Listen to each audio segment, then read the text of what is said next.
Good evening, everyone. The time is now 6:30 and I will formally open the meeting. I'd like to acknowledge the traditional custodians of the land on which we are meeting, the Whadjuk people of the Noongar Nation, and pay my respects to their elders, past, present and emerging. I will remind everyone that tonight's meeting is being live streamed. There are no announcements from the presiding members. We have no apologies and no approved leave of absence. Are there any applications for leave? Councillor Clark. Thank you, Mayor. I'd like to apply for leave from the 5th of December to the 9th of December inclusive. Thank you. Thank you. Are you having technical problem? Yeah, on my microphone, yep. So I'll just borrow this one for the moment. Application for leave for the 8th of December through to 10 December inclusive. Thank you. Any other applications? No. I'll move on to disclosure of interest. Do councillors have any interest they wish to disclose? Councillor, Deputy Mayor. Item. Yes? Just want to check if we need to accept the application for leave. Okay. Yep, thank you, councillor. With the applications of leave, I'll ask if we've got a mover to accept those. Councillor Bull, seconded Councillor Palmer. All those in favour? That's unanimous. Thank you. Unanimous by those in the room. Okay, I'll just go on to item 5, disclosure of interest. Deputy Mayor. Item 11.1, it's a proximity interest. I live on Railway Parade and the title on which the crossing sits extends to opposite my home, so I won't be in the room to vote on this item. Thank you. Councillor Clark. Thank you, Mayor. I've got 3 interests to disclose. The first is on 10.3.1, the electric vehicle charging stations. I'm going to disclose a financial interest because I work at the ERA, which regulates electricity in WA. It's probably a step removed, but I am going to, given the detail of the design, conflict myself out of that. That's the first one. The second one is item 14.1.2, which is a confidential item that relates to the proposed termination of lease, the Bayswater Sports Club, Upper Hillcrest Reserve. I'd like to remain in the room and disclose an impartiality interest. I've spoken to the following people: Stephen Price, MLA, Lisa Baker, MLA. I've had a text conversation with Amber Jade Sanderson, MLA, and Harrison Burrows, who all raised issues around the football club issue with me, but I also know them through the Australian Labor Party in WA. The third one is the notice of motion 11.1. Again, an impartiality interest. Lisa Baker, MLA, raised her views with me on this. Thank you. Thank you. Councillor Ostaszewski. Thank you. Mine is for 10.4.6, the Australia Day Awards. I know one of the people who has been recommended to us. Thank you. Thank you. Impartial, stay in the room. Thanks. Thank you. Councillor Melliker. Yes, I would like to raise impartiality for 14.1.2, as I am friends with one of the presidents of the club. And you'll be staying in the room? Yes, I'll be staying in the room. Thank you. Councillor Bull. Thank you for that. I have 2 interests to declare. Firstly, on item 10.4.5, Inclusion and Diversity Committee. It's an impartial interest. The previous committee had a representative from Durham Road School on it. I'm a member of the Durham Road School Board and I'll stay in the room. And item 10.5.2, proposed extended closure of Dunston Road, Bayswater. This is a proximity interest. The proposed road closure relates to the Tonkin Gap project, which abuts my property. I'll leave the room for that one. Thank you. Thank you. Councillor Eveson. Yes, I'd like to declare 10.4.3 an impartial interest. This is the proposed change of use to restaurant ancillary. I've met Ross Underwood, who's did do a deputation last week and involved. of staying in the room. And the second one is item 14.1.2, the proposed termination of lease. Because I know Mark Thomas outside of here for volunteering and whatnot. That's impartial. I'll be staying in the room. Thank you. Councillor Johnson? Sorry, thank you. Have a proximity interest on item 10.5.1, petition Leake Street cul-de-sac. I live in the area that is shown in the report on the map. So as it's a proximity interest, I'll be leaving the room. Thank you. Councillor Sutherland? Yes, I'd like to declare two impartial interests. The first one is for item number 10.42, proposed two single houses on Driscoll Way. I know the applicant that spoke the other night, so it's impartial. And the other one is 10.4.6, Australia Day Awards. I know a couple of the whatever they are, the And people that's that have been nominated. So impartial impartial interest, but I'll stay in the room. Thank you. Okay, councillors. We'll now move on to public question time. And first I'll ask anyone in the gallery if you have questions related to an item on the agenda, if you could please come forward.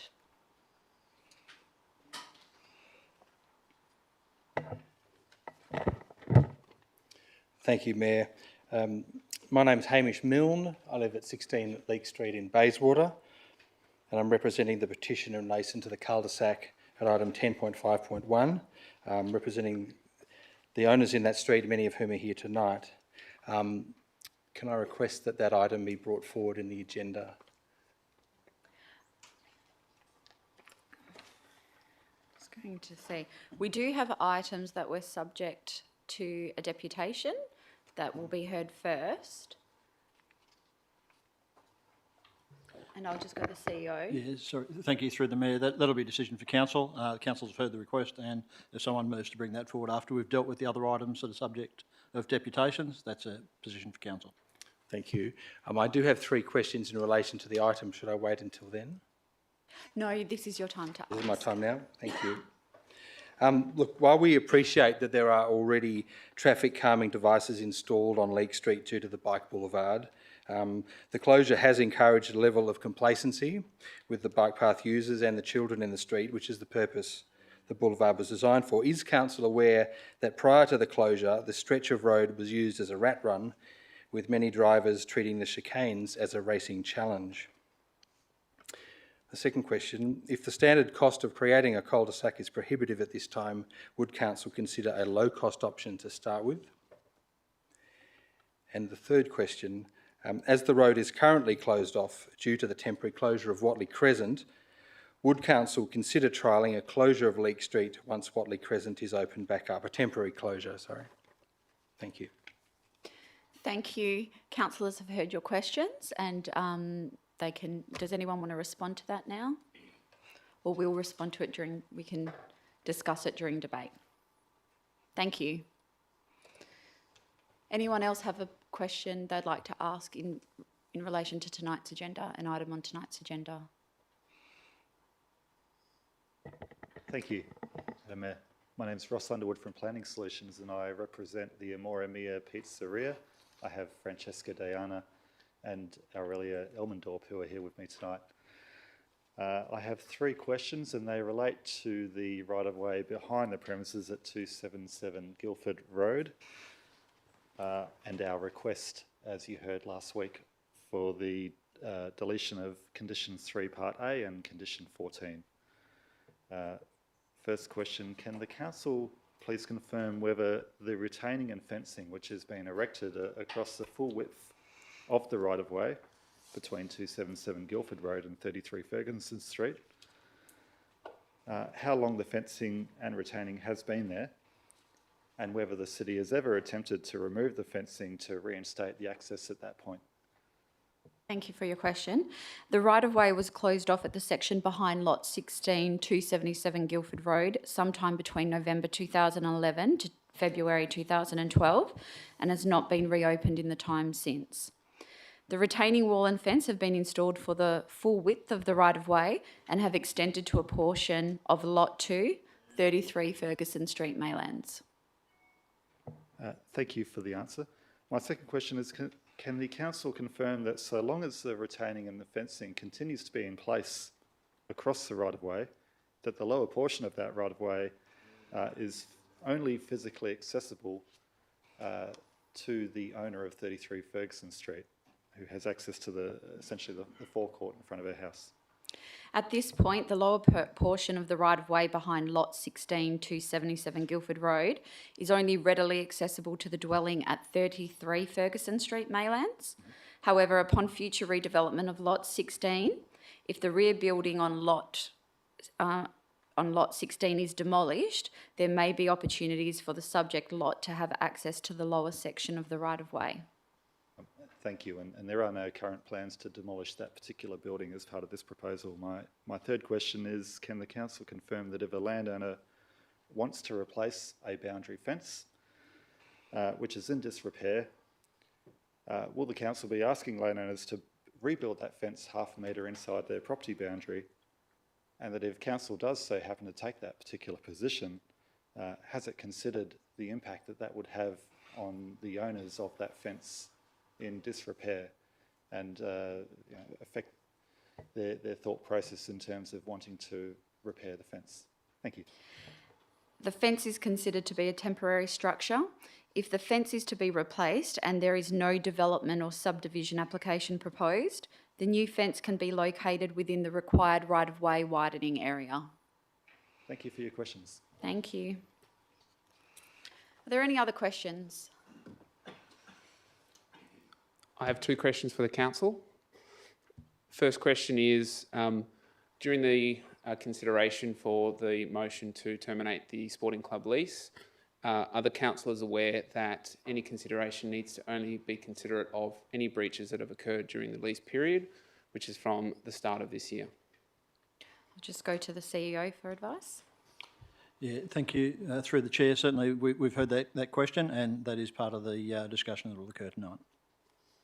And the second question to the council is that, subject to the result of the vote, and if it is in favour of the sporting club, will the report that's currently being deemed confidential be released to the sporting club for our review? I'll go to the CEO. Yeah, thank you. Through the Mayor. Again, council's heard that question. That would be a decision for council to make after the discussion tonight on that item. Thank you. Thank you. Are there any other questions on items on tonight's agenda? No? Are there any questions on items that are not on tonight's agenda? Yes, come forward.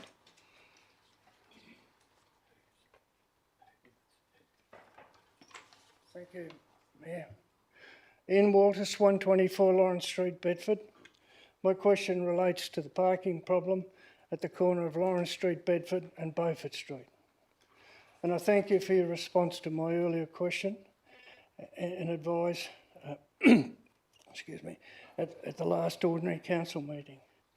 It was disappointing that the traffic figures supplied related to the year 2014. No relevance to 2021 at all. Hence, one has come to the decision information supplied is absolutely useless. It was also remarkable no date of the report was supplied. In order that no further time is wasted, would you please advise how and when you intend to follow up on the infringements in a timely manner? Offences include, this is only a few of them, double parking, parking over footpaths, parking in no stopping or no parking areas, parking facing the wrong way. And in need, you can refer to your school parking pamphlet because that details more infringements. But these are the main ones. The majority of vehicles using the area are well and truly above the speed limits. Now, and no mention has come back from the council, so should I contact the WA Police? I'll go to the Director, Mr. Walters. Through the Chair, we can certainly try and get more details as much as we can to respond to those questions and take it on notice. Will we get it this year or next year, sir? This year.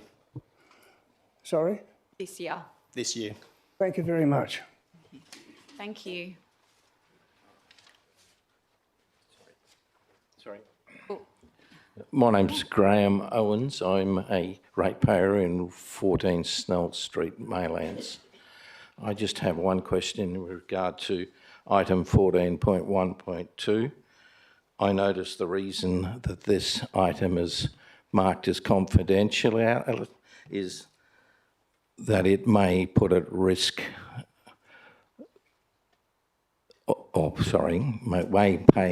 make public some information that may be damaging to a person's business. Can this council tell us who this discussion is threatening? I'll go to the CEO for that response.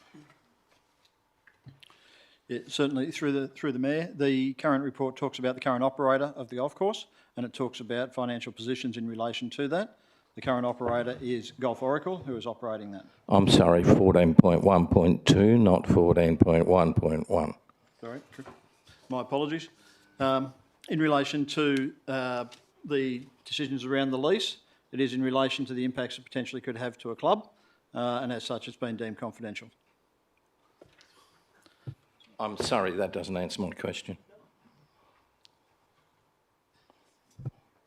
Sorry, could you please repeat the question?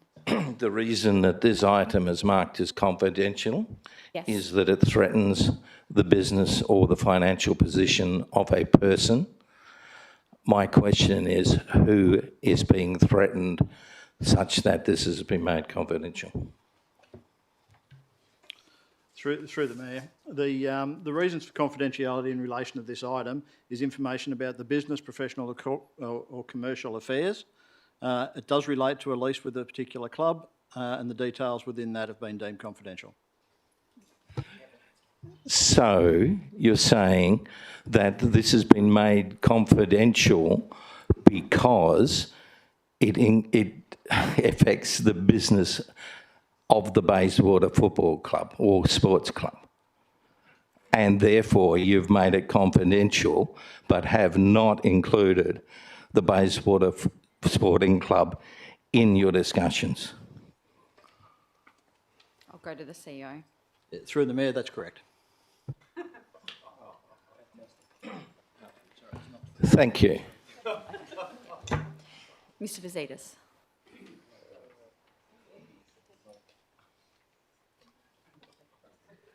Harry Vazidas, 21 Parkinson Street, Naranda. Madam Mayor, I understand that COVID restrictions within the public gallery have now been lifted. This being the case, will councillors resume the goodwill gesture of inviting ratepayers into the councillors' lounge after each ordinary council meeting, as has been a long-standing practice pre-COVID?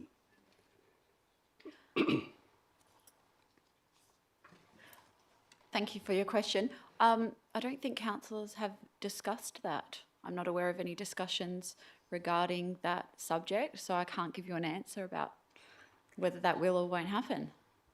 I was led to believe during COVID that the public were no longer invited into the councillors' lounge because of COVID restrictions. Now that's what I have been told. Now that COVID restrictions are over and we don't have restricted seating here as we used to have, and we have all the freedoms in our state, will we now revert back to the way it was? I'll just refer to the CEO. Sure. Yeah, thank you. Through the Chair. Certainly happy to take that on notice and provide a response back to the next meeting. Whilst the restrictions have been relaxed in relation to the public gallery, there are other restrictions that are still in place in relation to workplaces, etc. So I'll just need to confirm before I provide a formal response to you, but we'll take that on notice. Sure.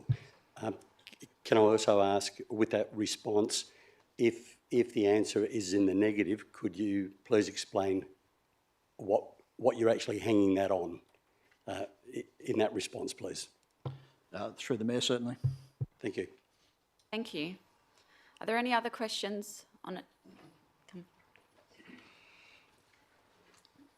Yes, I've got three questions. The first is further to the question Councillor Stephen Oskazowski asked in the last meeting regarding the city's tree canopy percentage. The response to this question included that above 3 metres it was a percentage of 14.5, and they would investigate the ability to break this data down further into percentage of canopy by height. Has there been an outcome to this investigation? Thank you. I'll go to the Director. In terms of breaking that information down further, there's a fair bit of work involved in that, and we are still working on that, and so it might take a while longer before we have that information. Thank you. The second question, what actions or advocacy have been made by the city to prevent the removal of trees and therefore native wildlife by the state government and Metronet so as to construct the Morley-Ellenbrook and the train line and the Tonkin Gap project? I'll go to the CEO. Thank you, through the Mayor. Certainly, in any conditions that Council's imposed, we've dealt with those. Off the top of my head, I couldn't give them, but we'll certainly take that on notice and provide some detailed explanation as to what's been done in that space. Okay, thank you. And my last question, what management practices does the city have in place to ensure displaced fauna are protected? I'll go to the CEO. Yeah, thank you. Again, take that on notice. Don't have it off the top of the head, but we'll provide a response to that. Okay, thank you. Thank you. Sorry, Madam Mayor, if I may. Sorry, just before you sit down, to provide name and contact details. Sorry, Councillor? Name and contact details to respond to the ratepayer. Could you please provide your name and contact details? Will emails suffice? Yes. It's Tanya Wood,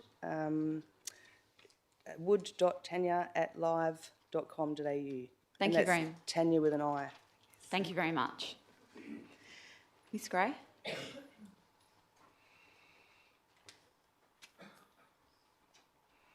Thank you, Mayor, Councillors. Stella Gray from Secretary Maylands Ratepayers and Residents Association. Can I please ask if a traffic count could possibly be done on 7th Avenue, which is the railway side, the City of Bayswater and not the City of Stirling, because we've had lots of inquiries regarding concerns over the Caledonian Street Avenue crossing closure, which will then force traffic more onto 7th Avenue. The last count was done in 2015. So could a new updated count be done so we can sort of help the residents put their minds at ease as to what will happen to that area in the future? Sorry, I'll refer to the Director first. Yeah, through the Chair.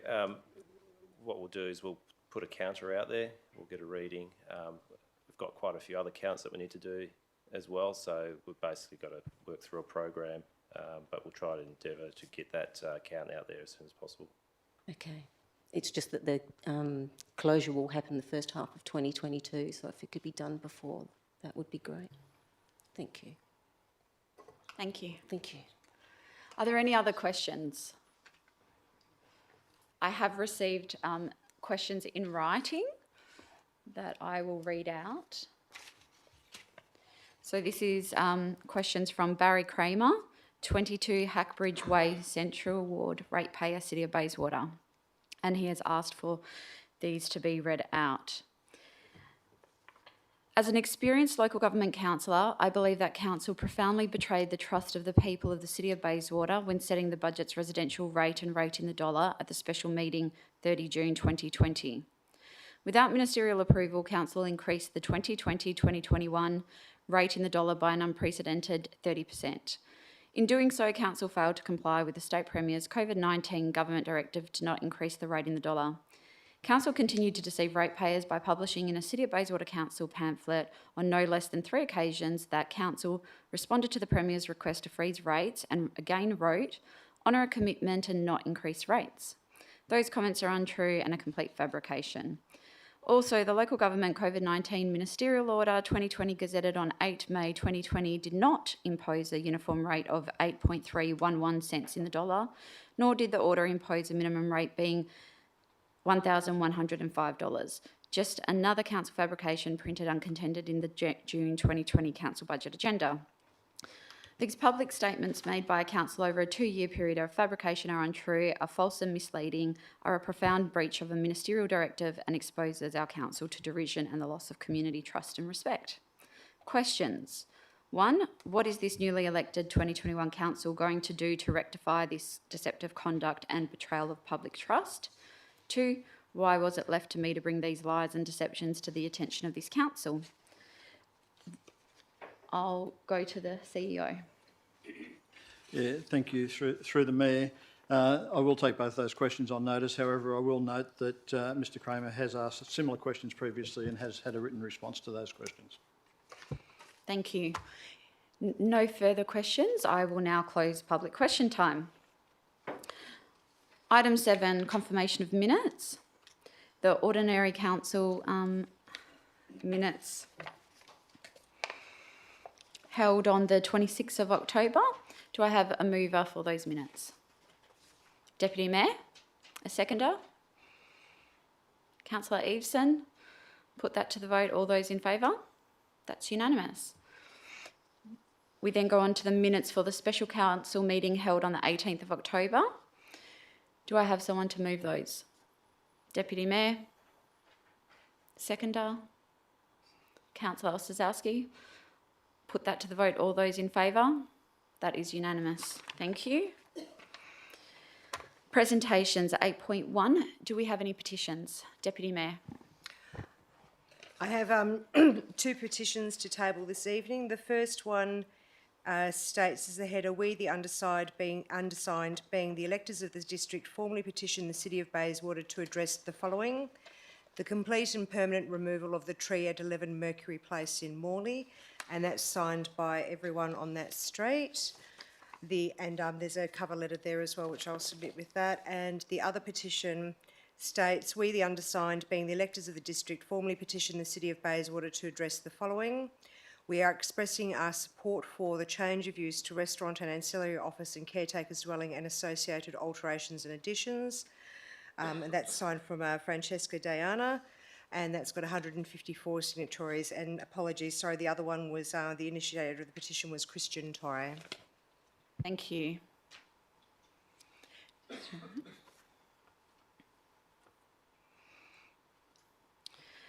Okay, pardon? Are there any other petitions? No? 8.2, any presentations? No. Deputations were dealt with at the agenda briefing meeting last week. 8.4, delegates report.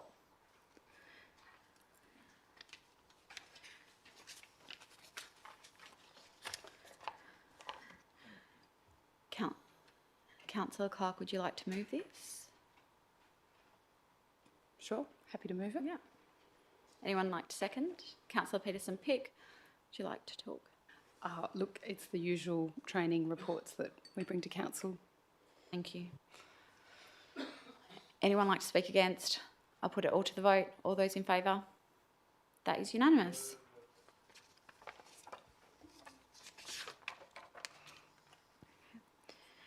So we now move on to item 9, method of dealing with agenda business. Councillor Ostrzowski, it's your turn to pull. Thank you. I'd like to pull 10.2.5, the City of Bayswater Annual Report for the year 2020-21, noting the addendum and adding a very small amendment. I'd like to pull 10.4.4, the proposed local planning scheme, significant tree register and guidelines of private land item. And I'd also like to pull 14.1.2 to move an alternative recommendation. Thank you. Thank you. Councillor Palmer. Thank you, Madam Mayor. Yes, 10.1.1, just on an amendment. Thank you. Councillor Eason. Councillor Sutherland. Yes, I'd like to pull, where is it? 10.4.1.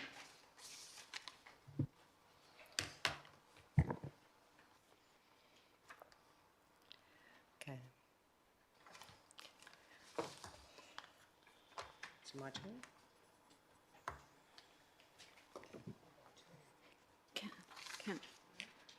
Councillor, sorry, Deputy Mayor. Yeah, if I can pull 10.4.2, 10.3.1, 10.4.3, 10.4.5 and 10.4.6.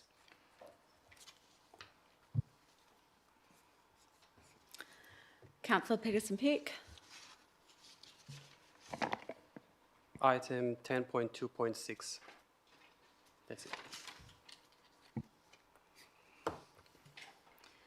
Councillor Ball. Thank you. 10.5.1. Thank you. Councillor Clark. Mayor, I don't have an item to pull, but I'd like to draw councillors' attention to the fact that I would like item 14.1.2 in some way procedurally to be open to the public. So I flagged this with the Mayor and the CEO on Sunday. I perhaps, given Councillor Ostaszewski has pulled it, there might be some consideration that we have some open debate before going behind closed doors. We'll consider that when we get to that item. Thank you. Councillor Johnston. Well, there's not many left, is there? 10.3.2, please. Thank you.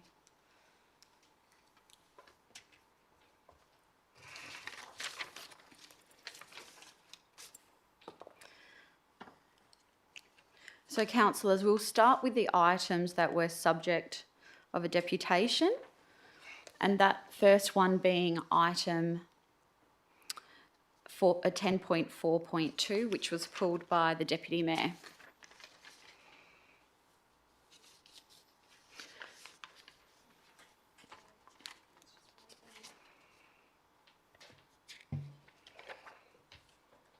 I'm happy to move the officer's recommendation on this one, but with the removal of 4B and 7B.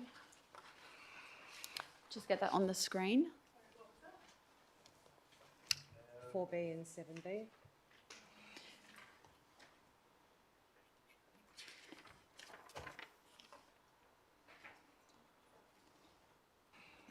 Do I have a seconder? Councillor Sutherland. Yeah, I think this is self-explanatory through from the deputations we received on this item last week. And I can't see for that extra, the extra amount there for the tree, bringing that up to what, nearly $8,000 for a replacement. That's it. Thank you. Councillor Sutherland.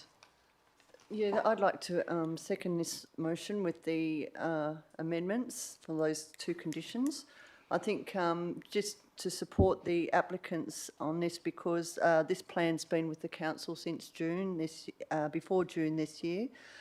We obviously refused the plan at the June meeting, and it's cost the applicants a lot of money and time to get back to the same point.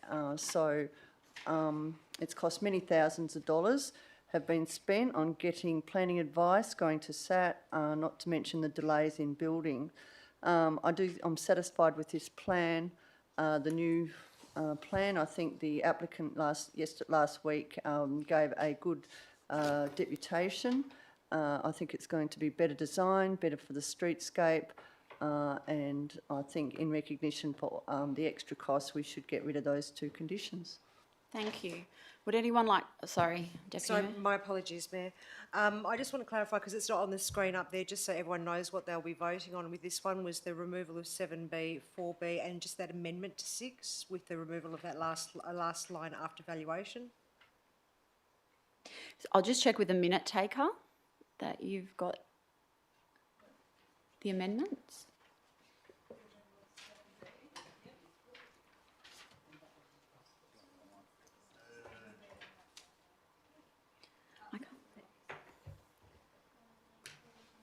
Sorry, apologies. So I'll just give the minute taker a moment to get that on the screen. Yes, Councillor Sorry, Clark. while that's happening, sorry, perhaps the mover could actually more slowly just go through what's been edited. I missed that both times. Yeah, sorry about that. So it's just removal of condition 4B, which the amount the amount of $2,500, which will cover the cost of replacement mature tree and its maintenance for a period of 3 years. A replacement tree will be planted, etc. I feel that that's more than covered off with the $4,320 payment as listed in 4A. removal of 7B, which is the additional tree with a minimum 200 litre size at planting to be provided within the front setback area, as the development is already compliant in this aspect. And then just the amendment of the removal in sections of condition 6 from where it says Heliwell valuation, comma, the removal of plus the cost of a city-provided replacement tree and 3 years maintenance and any street verge tree. It's just tidying it up so that it's all, there's not ultra road yet. So I'll just confirm with the minute taker.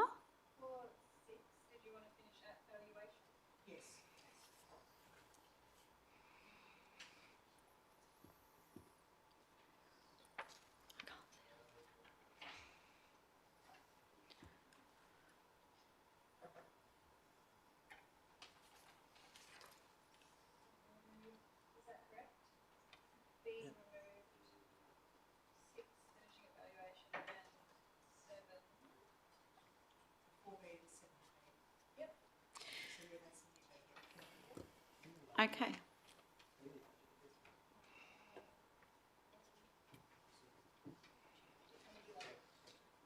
Okay, I'll ask councillors, would anyone like to speak against the motion?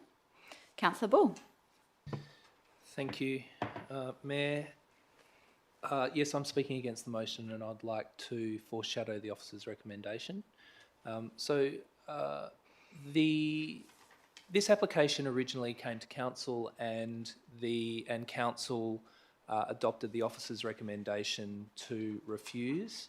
And the primary reason for that, if councillors can recall, was because it had been assessed, this application had been assessed, that there was another viable option in relation to the design and therefore the street tree was able to be retained.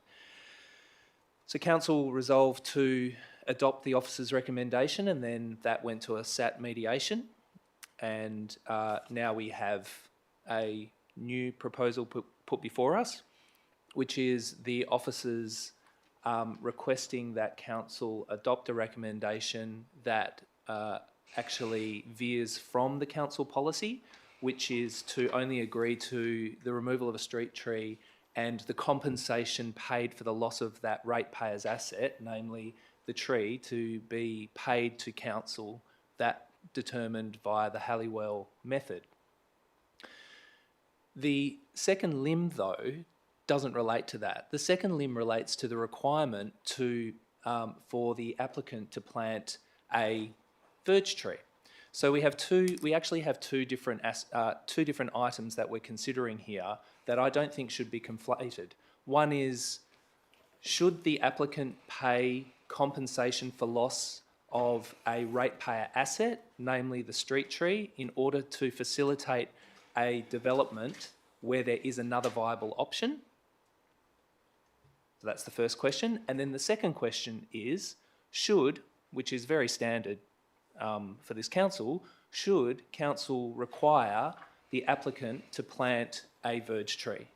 So I would just urge councillors to think about the fact that those 2 points shouldn't be conflated, and therefore I think it is wholly appropriate that the officers put forward the recommendation that they did.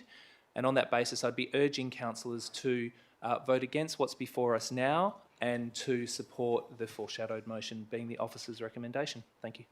Thank you. Would anyone like to speak for the motion?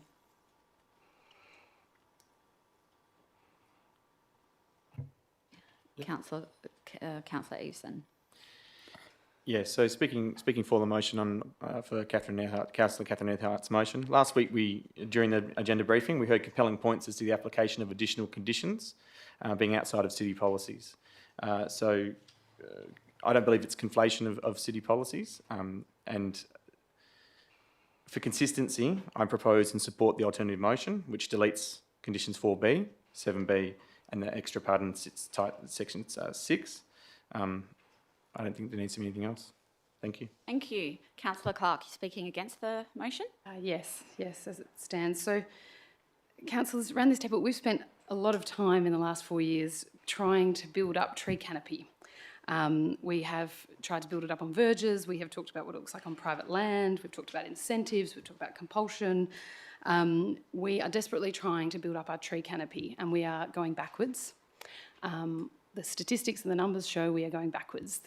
As quick as we plant them, they are being pulled down by developments, and also state government developments as well are playing a large role in the district on this.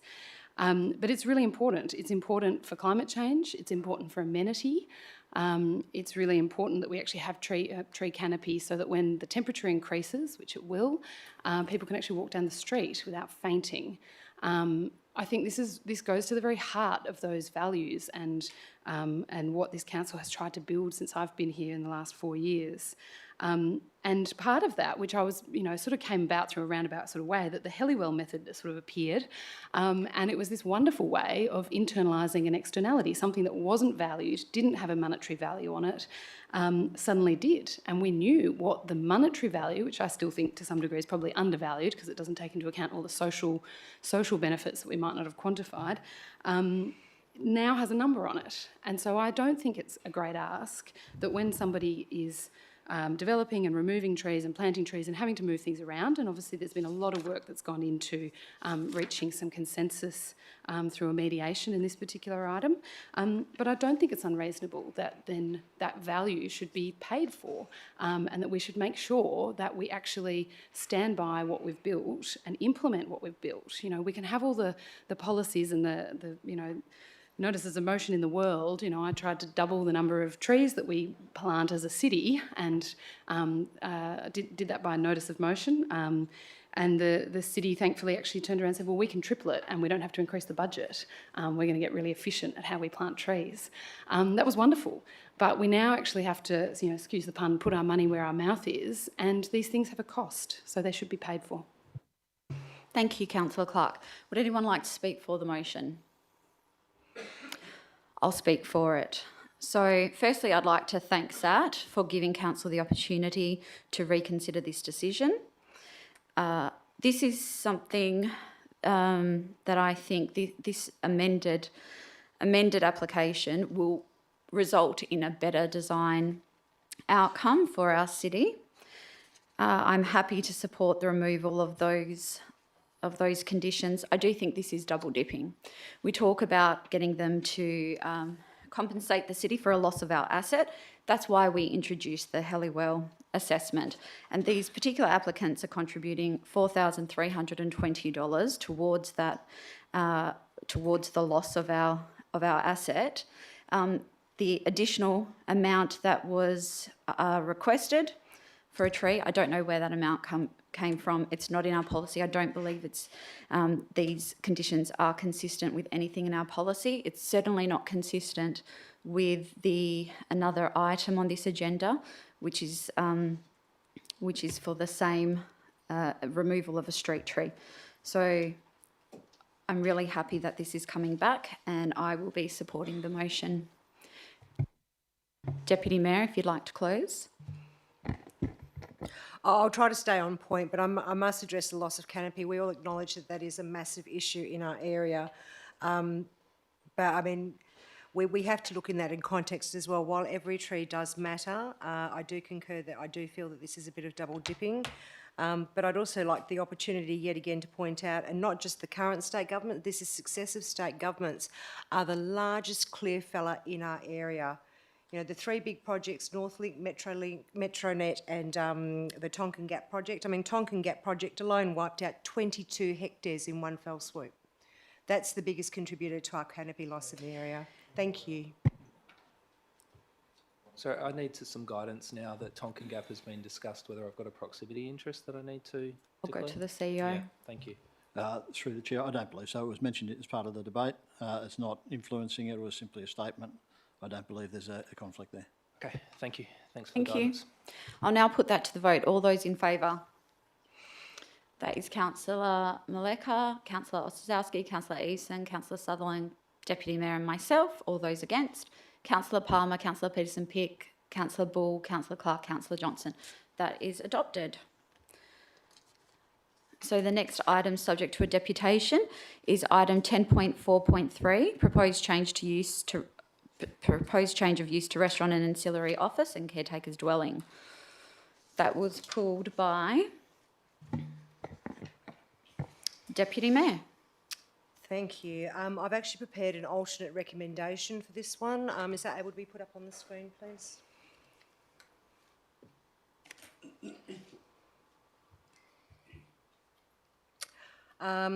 So while that's getting up there, it's just essentially a deletion of condition 3 and a amendment to the condition 14. I thought long and hard about this one. Oh, sorry. I'll wait till it's all on the screen before I ask for a seconder. I'll give councillors a few moments. Excuse me, Deputy Mayor, could you please repeat the amended? Yeah, apologies. Changes? Sorry, it was a amendment to removal of, hang on, let me just get there. So removal of 3. So I've got 3A, so that we've got a new 3A and a 3B, and amendment to 4. It should be up on the screen. It's up there. I'll wait when I get a seconder. It's up there. Thank you. So this, so 3. I'll ask if there's a seconder.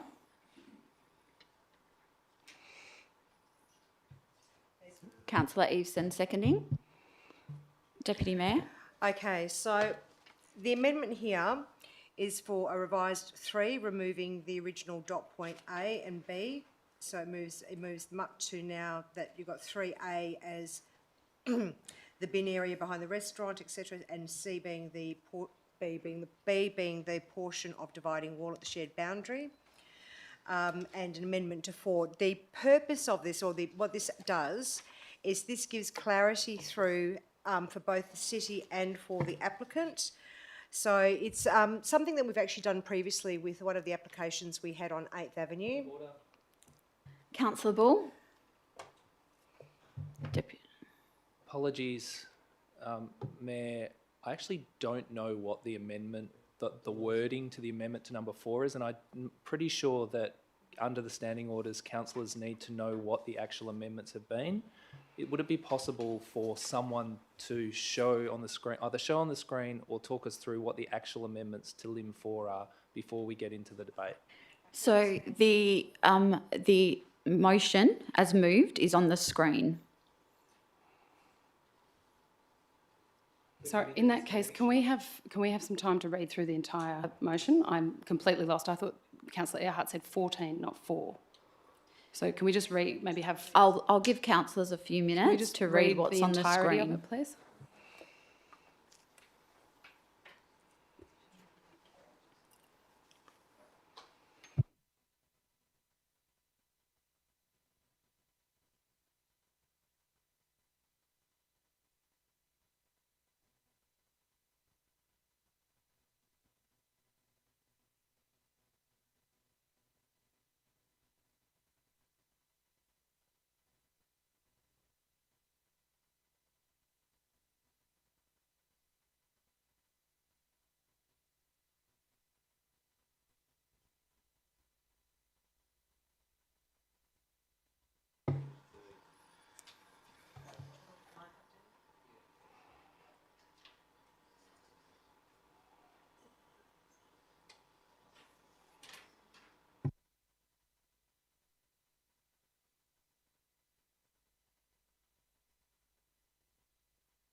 Sorry, Mayor, so I understand it's not 4 that's changing. I've just compared the two, there's no difference. Is that correct? 14. So this is 4. Okay, can we go to 14 then, please, so we can see what the amendment is?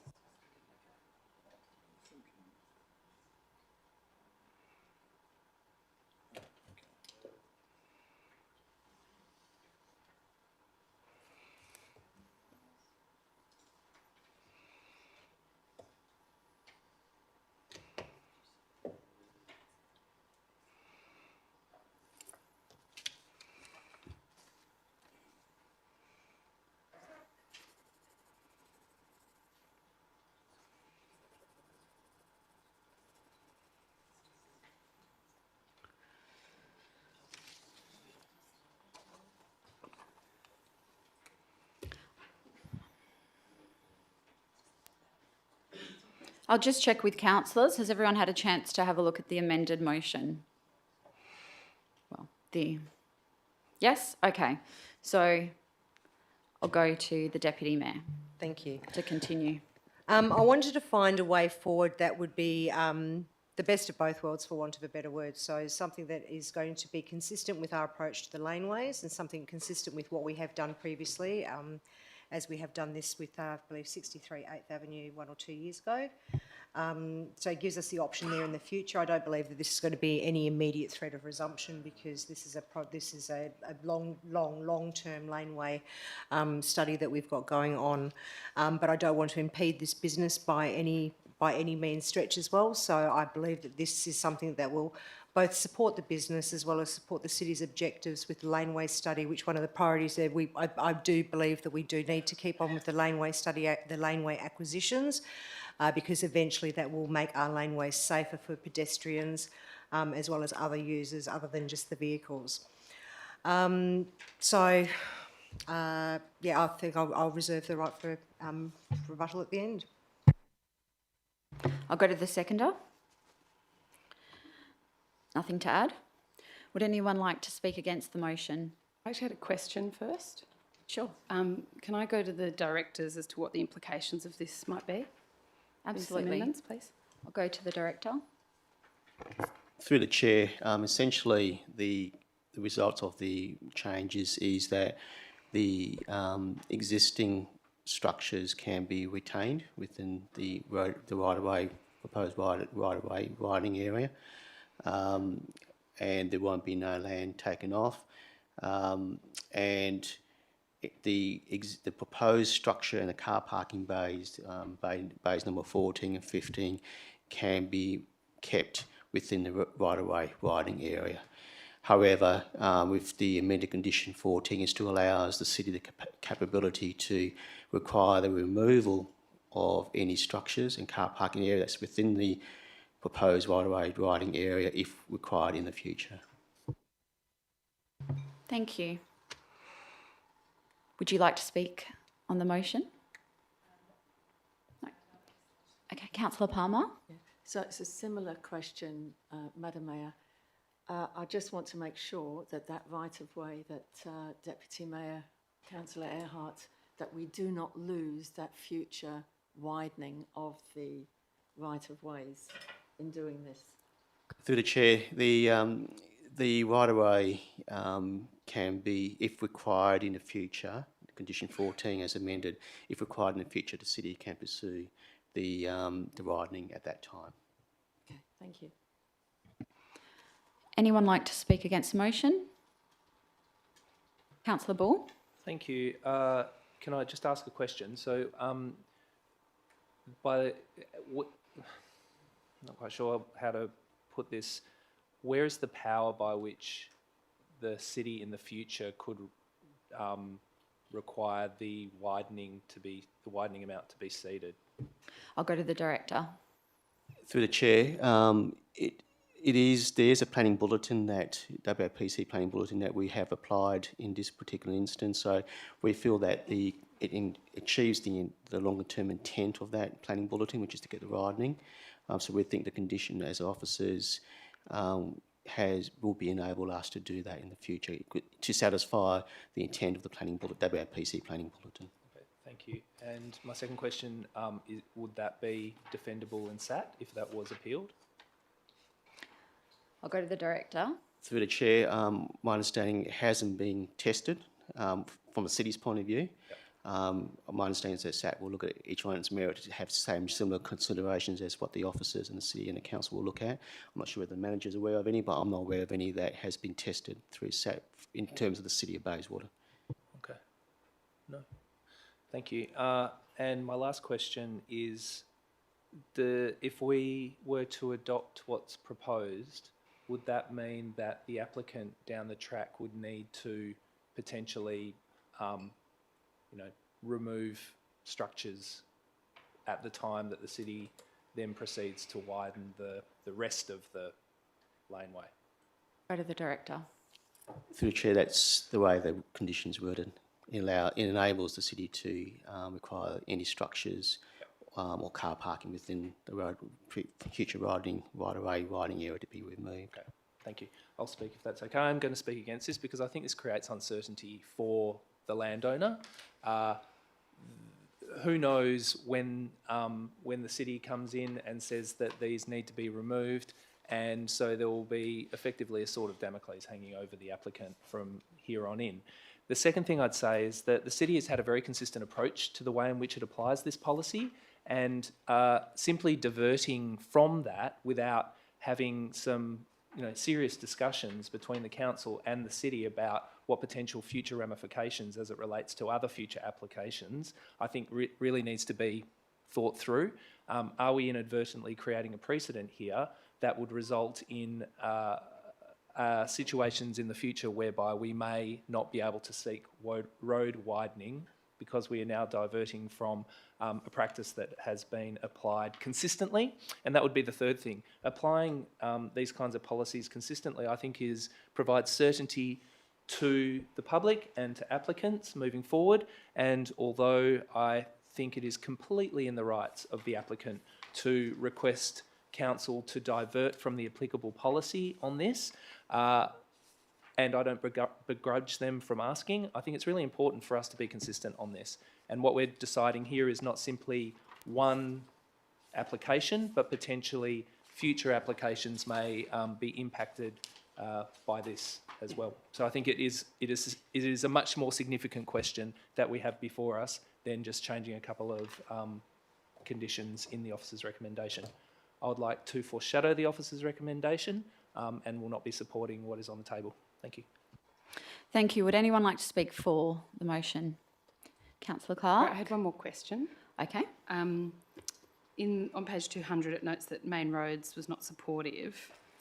Do these changes then impact on any of the concerns that Main Roads have raised with the city? I'll go to the director. Through the chair, I don't think it does directly. Main Roads are mainly dealing with the access arrangements to Guildford Road as opposed to the right-of-way access. Councillor Peterson-Pick. Thank you. Look, putting aside for a second the issue around the right-of-way, I'd like to express my strong support for this application.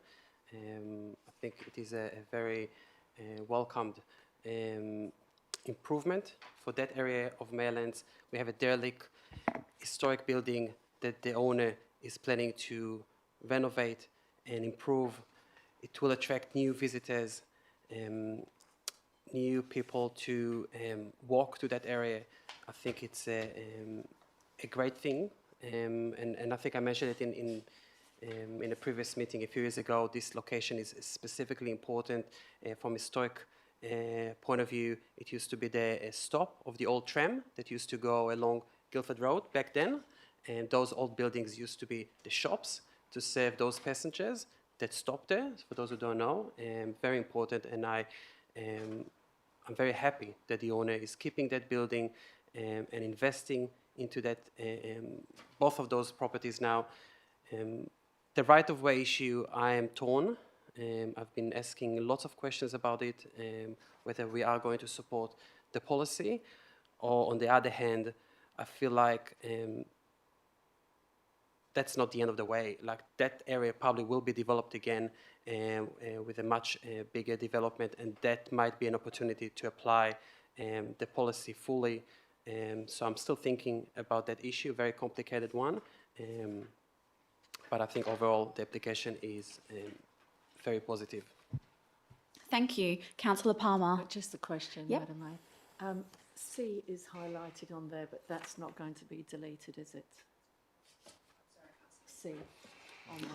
So just want to make sure, because it's highlighted on the omission. So that's the one. Okay. Can I also ask another question on that? With the encroachment, would that be placed on the title for obvious future reasons for encroachments to be put on the title? I'll go to the director. Through the chair, there's no condition requiring that. Can we request that through this amendment, please? You're moving an amendment? No, just to add on to the amendments there, that this encroachment should be registered on the title. I'll ask the mover and seconder if they accept that amendment. No, I'm just questioning. It's not too far into debate. at all. I've received advice from the CEO that it's too far into debate. Okay, thank you. Councillor Clark? I just wanted to, I suppose, do what sometimes the Deputy Mayor says and speak in favour and maybe not in favour at the same time. So I'm open to hearing the rest of the debate, in particular anyone's strong views about the right-of-way. Looking at this application as a whole, I'm minded to support it, even with the amendments that I have some reservations about, partly because I think it is a good application. It'll be a good business in this area. It seems quite well thought through. It's got a lot of community support through the submission process. It's dealt with the heritage aspects of these buildings quite well. And one of the things I do enjoy is that obviously it went to our design review panel on the papers, and on page 247 you can actually sort of see in beautiful colour fashion how it progressed through that and how it actually improved as it went through that process. So I think that is a testament to the design review process that the city has got. I am a little bit nervous about altering these two amendments, partly because I think we need to have a broader think as a council about how we deal with laneways and how we build that into the planning regime so that it's consistent and that applicants know what to expect when they come to us. But otherwise, I'm subject to the debate, minded to support this motion. Thank you. Would anyone like to speak on the motion? No, I'll go to the Deputy Mayor to close. Thank you. Just before I close, I'd just like to go, if I may, through the chair, go to the director, just to get clarification on what the structures are that are actually in this portion. Yep. Through the chair, I'm just get the manager just to clarify. Thanks. Through you, Madam Mayor, there's partial part of the carport roof and the existing fence. So is that like a Stratco roof? Sorry, excuse me, Helen, do you mind speaking in the microphone? So the carport which exists, there's some gates there. So there's part of the carport roof, the gates, the fence, and proposed 2 car bays will encroach into the right-of-way widening. Okay, thank you. Just in closing, so the proposed structures that may be affected at a future date are gates, a fence, some car bays, which they're just line marked on the pavement, and a small portion of a Stratco roof. Look, with this one, I hear what Councillor Bull is saying in terms of consistency of approach, and in my short time on council, I don't think we have applied this consistently. We've got an example exactly like this one from 1 to 2 years ago in 8th Avenue, where we've done exactly this, where we've given that option there where they can use it until such time as we actually require a laneway widening. And then on that very same laneway a few months previously, we completely said, no, don't worry about doing the setback at all. So they'd never have to do that. My concern about not putting anything in here now for the future is if we say, just forget about it now and say in the future there is some big development there, is that we're setting precedent for a future development on that site and we will never get that laneway in the future. But I do completely recognise that we need to support this business as well. So I'm trying to find a pathway through that is going to benefit a city asset as well as this business. Because they're both good things for our area. This business is a good thing for our area, it's a good thing for our community, but we also need to look after city assets going through into the future, and I do hope you support this. Thank you. Thank you. I'll put that to the vote. All those in favour? Councillor Milliker, Councillor Osterzaus, that's unanimous. Thank you. The next item that was subject to a deputation is item 11.1, level crossing closure Caledonian Avenue, and that was pulled it wasn't, but Councillor Peterson-Pick, would you like to move it? And do I have a seconder? Sorry, I'll just thank you, Councillor Earhart, to leave. Seconded by Councillor Johnson. Councillor Bull? I'm happy to move a motion that this item is moved forward in the agenda to be dealt with now.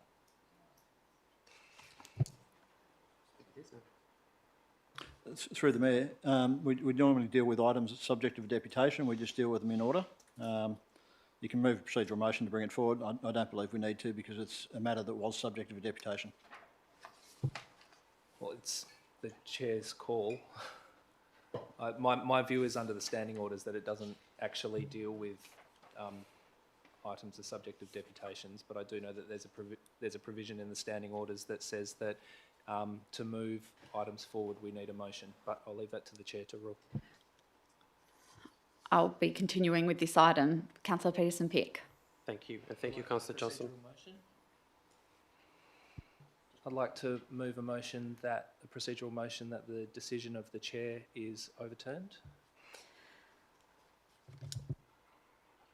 Through the Mayor, are you moving a motion of dissent in the ruling of the chair? Yep, that's right. Do I have a seconder? That lapses.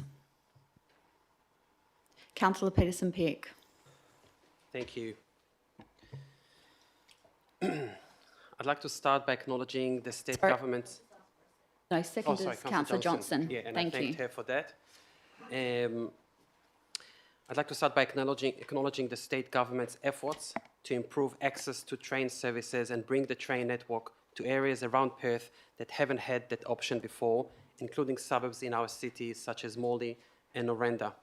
This is a significant project and the state government should be recognised for that. Public transport is the only long-term solution for our increasing traffic issues.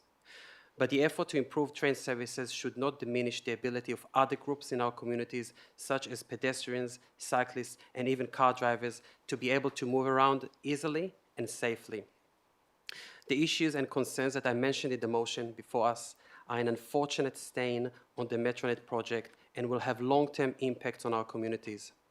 This is our opportunity now at the council level to have our say on the terrible planning decisions that have recently been made by the state government on the Caledonian crossing and urge them on behalf of so many community members, existing and future ones, to commit to change their plans. The motion simply seeks council support to ask the CEO to send 2 letters to our relevant state representatives with a clear position on 2 issues, which I will discuss separately. Councillors, I would like to stress that those issues have implications beyond Maylands and will impact also those who live in nearby suburbs such as Bayswater and Bedford. But more than that, we have already seen many issues raised as part of the construction of the Bayswater train station, and Council has discussed them at several meetings in the last couple of years. Now we need to address Metronet issues in Maylands. If we allow the state government to make those kind of short-sighted decisions, cutting corners in an attempt to reduce costs, and we do not make our views loud and clear, you can expect similar issues around the new stations in Morley and Orenda. The state government should know that the city of Bayswater will stand up for its residents and expect high-quality infrastructure and services. Now let's talk about the plan to block the access for pedestrians and cyclists at Caledonian Ave. I've been raising this issue with the state government for more than 3 years. I still recall the briefing that we had with Metronet at our Member for Maylands office on 19 March 2018, when I first flagged that in any future plan for the Caledonian crossing, it will be crucial to ensure that access be maintained for pedestrians and cyclists. Nothing here comes as a surprise to anyone. Only 3 months ago in August, I attended the briefing that we had with Main Roads.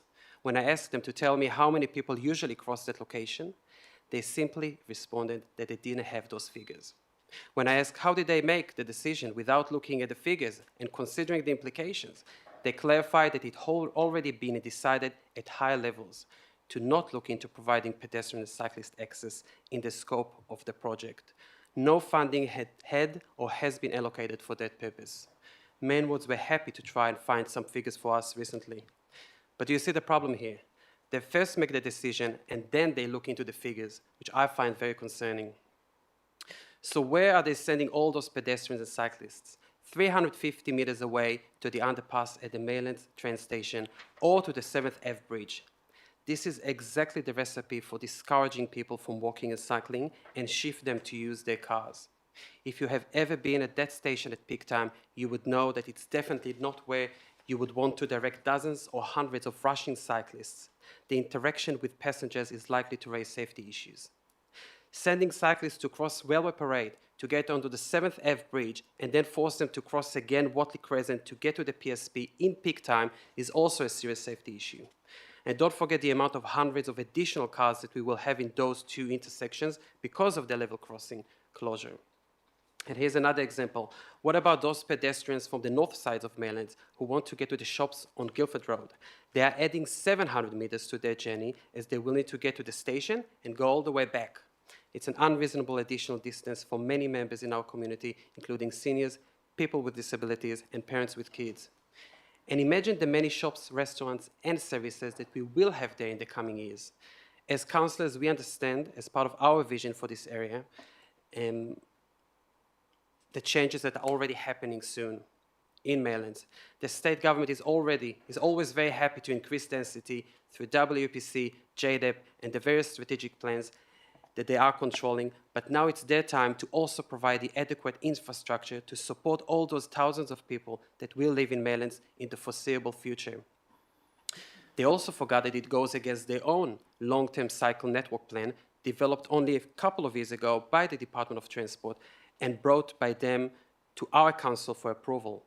The plan identifies that specific level crossing as an important connection for cyclists and Caledonian Avenue as an important link to the shops, the Maylands Peninsula Primary School and the river cycling path. But by removing that access, they are cutting that corridor without any suitable alternatives. I recently had the chance during the election to speak with hundreds of people around that level crossing. I won't forget that old lady who told me, I don't have a car. How do they want me to get to the other side? And those words to the other side kept with me until today, because this is exactly what they're doing. They're going to divide Maylands into two and create the other side. And so many people from the other side told me that they will not bother to go to the Maylands side. They will just go to Beaufort Street and Inglewood, because that will be closer to them and much simpler than go all the way around. And we, as a council, our aim should be to keep them connected to their own community, to the town centre, and to support the businesses in their suburb. Last week, we heard those three young boys, if you recall at the deputation, speaking about the impact of the closure on their journey to their school in Inglewood. Instead of getting an award from the state government for choosing a healthier way to get to school and for helping in reducing the traffic and parking pressures around schools, which I think we're all familiar with, the government is blocking the access and sending them to negotiate their way through the Maylands train station with their bikes in peak time. Obviously, there was no consultation about those specific changes. The government's public announcement made it clear what is in the scope and what is not. We recently heard that they are now planning, after making the decisions, to prepare a feasibility study for an underpass following the community outcry. This is a positive move, but we wouldn't want a study to justify the decision that they already made. If they understand the issues, truly understand them, we would need them to publicly commit, to keep the access for pedestrians and cyclists and allocate funding for that purpose. The type of issues, Councillor, that we are dealing here are not different to other local governments. For example, at the town of Claremont, the same state government also planned to close existing at-grade pedestrian crossings and not provide any alternative connection for pedestrians and cyclists. But in that case, their city took the lead and fought on behalf of their community and won. The state government agreed to change their plans and fund a new underpass. Our residents deserve the same. The second issue in the motion is not less concerning. All the improvements to the road network that are being proposed as a result of the closure of the level crossing are being planned to be implemented after the closure. Can you imagine the traffic mess that our residents are going to experience on a daily basis and the bottleneck in the relevant intersections which are already packed during peak time? The government has been speaking about this closure for years, so why haven't they started working on some of the improvements a few years ago? Specifically, whilst they are planning to close the intersection early next year, they are planning to make the needed changes to the Hotham Street Bridge only in 3 years' time to allow for a right turn from the bridge onto Watley Crescent. This would cause an unacceptable disturbance to many residents living in our city, and it will have a negative impact on businesses in the Maylands town centre as less people will drive through it. We should urge them to prioritise many of those works and complete them if possible before the level crossing is being closed. I would like to finish by acknowledging the work of the community members who are part of the group Don't Divide Maylands. They have been spending a lot of time and energy for the sole purpose of keeping Maylands connected by getting an underground built at Caledonian. Thank you. Thank you. Councillor Johnson. Thank you. I felt confident that Councillor Peterson-Pick would give us a good comprehensive summary of all of those issues. I'm very happy to second this motion. We was very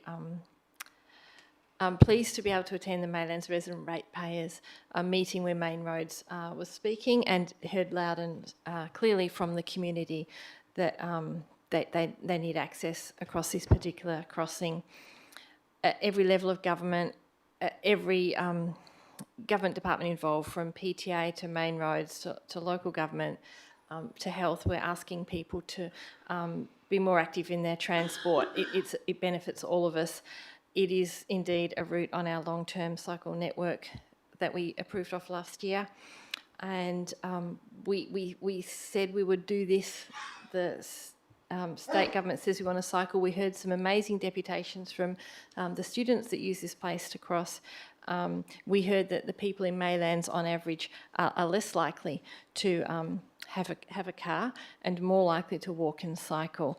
There, as a cyclist, there is literally no good opportunity being offered under this that's safe, and as a pedestrian it's impossible. I cannot imagine adding an extra 700 metres to my walking journey to go to the shops in that particular shadeless location. That is not walking distance. So yes, I would very much like to see this underpass be built and supporting this one. Thank you. Thank you. Would anyone like to speak against the motion? Anyone for? I'll put that straight to the vote. All those in favour? That is unanimous. Could we please call Councillor Earhart back into the room?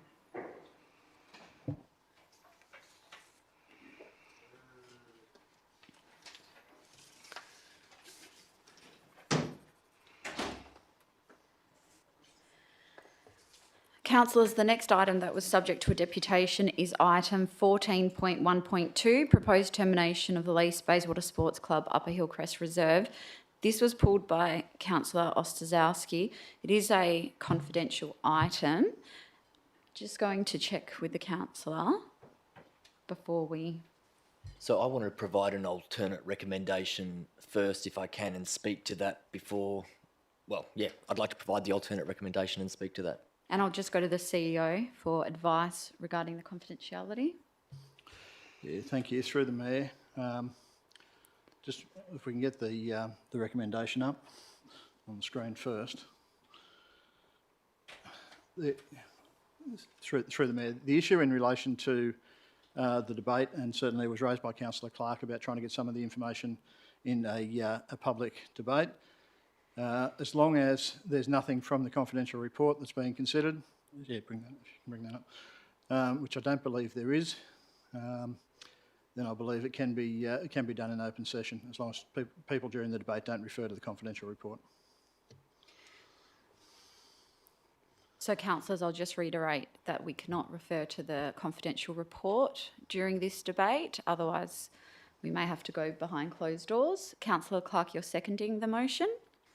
And or just before it's seconded, sorry, I know you seconded it, so I've just actually wanted to make sure that the word future was included before the word breaches on the second limb, so dealing with future breaches or disputes, because I'd hate for this to be retrospectively used to come back to the... Okay, I'll just ask the minute taker to make that amendment.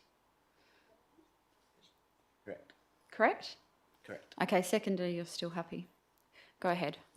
Thank you.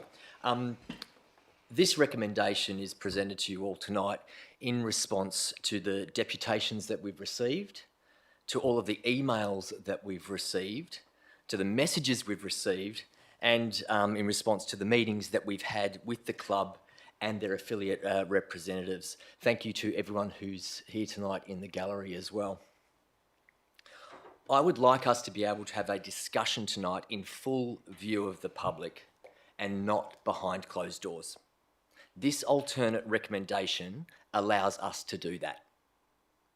This recommendation draws a very clear line in the sand. It's like a reset button, and it will fix a gap in the way that the city and the club have and will communicate with each other going forward. This recommendation provides the city with the direction that it needs, recognising that something was broken, needs fixing, and that the process didn't work, and that we are now doing something so that we can maintain open, strong and transparent relationships with the 200 plus community groups and sporting organisations who we have leases with across the district. That's all I'd like to start with. Thank you. Thank you, Councillor Clark. Thank you, Mayor. And I'd like to start by thanking Councillor Ostaszewski for bringing this amendment, this alternate motion, I should say. I think first and foremost it's important that this debate be held in the public domain, so that I do not in any way breach the confidentiality requirements that the Act and the Council has on us. I'm going to talk at a very high level here and essentially talk about the contribution of sporting clubs, not-for-profits and community groups. And one of the things that I enjoy most about being a councillor is meeting with all of these groups on a regular basis and seeing how that they work and how often they're driven and created by volunteers. And these are volunteers, these are mums and dads who are working full-time jobs and then getting home, putting the kids to bed and getting on the emails at 11 o'clock at night and doing hours of free community service to make sure that all of the kids in our community have got somewhere to play sport, that all the other people in our community have got somewhere to go and have a social outlet. The number of people that have got in touch with me from the club who might not still play or play, some of them admitted to me they don't play at the very premier level these days, but it is their social network. It is incredibly important to them. I met with this club in the last couple of years, in particular in relation to women's change rooms, and the girls' clubs were, we went into the change rooms and had a look, and we're having to share those because, and this is a problem throughout the state and throughout the country, more women are getting involved in community sport, and we haven't built the facilities to accommodate that yet. So I'm incredibly supportive of these volunteers and these clubs. I think part of what we need to do is recognise continuously the contribution that they create, that they are really stitching some fabric, the fabric of social fabric that we have in our communities. And then I've said previously in this chamber that we actually need to look at our approach in terms of community leases. We've actually spent a lot of time over the last 4 years looking at community leases. We had a period where a number of community groups were coming to us seeking rates exemptions, and we had a debate in this chamber about how our leasing policy should operate. And to my, I pushed quite relatively hard in those debates for cheaper rates, so particularly for small community groups that couldn't afford to pay them, arguably for peppercorn. And the council reached a position on that, which I thought was very equitable in how it deals with clubs and community groups. And that forms part of our leasing policy. And part of it also is, well, why does the city even own these buildings, right? Throughout the city, we've got hundreds of, dare I say it, they're ageing. Some of them will notice the age. We obviously built a lot in the 60s, and we're now at the point where we need to reinvest in those facilities, which we're doing on a number of large-scale projects. But we own these facilities not just for the sake of owning the land or for the sake of making a profit or making a buck out of it. We own them for the public. This council exists for the public and for the public interest. So in anything that we can do as a council to make sure that we are constantly looking to the public interest, looking at how we can assist those volunteers at 11 o'clock at night who are trying to manage these sorts of things, I think I would welcome that. So, and thank you, Councillor Ostaszewski, for bringing this forward. Councillor Palmer. Thank you. I'm just wondering if the mover and seconder would add just a slight limb to say that the proposed termination of lease is rescinded, to make it completely clear.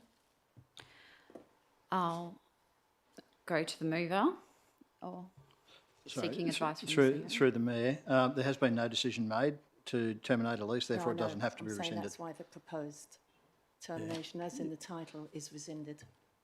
Completely clear and clarified. Thank you. I'll go to the mover.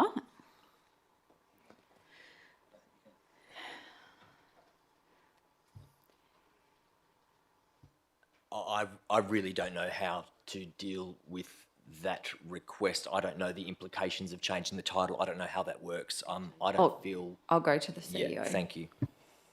Yeah, thank you, through the Mayor. I don't think you can. The title was in the agenda. It's quite clear from the direction that's being proposed in the alternate motion that the direction is to issue a written report and to implement a new process moving forward, as well as bringing a policy back to Council in the new year. I don't think that the change in title is necessary, or I don't actually think it'd be practical in this sense. I'll go to the mover. Deputy Mayor, do you mind? Thank you. I'm happy to take the advice of the CEO and leave it as it is at the moment. Thank you. Can I just ask a question? So just to clarify, the confidential item, since it's not being moved or seconded, would then lapse. Is that correct? I'll go to the CEO.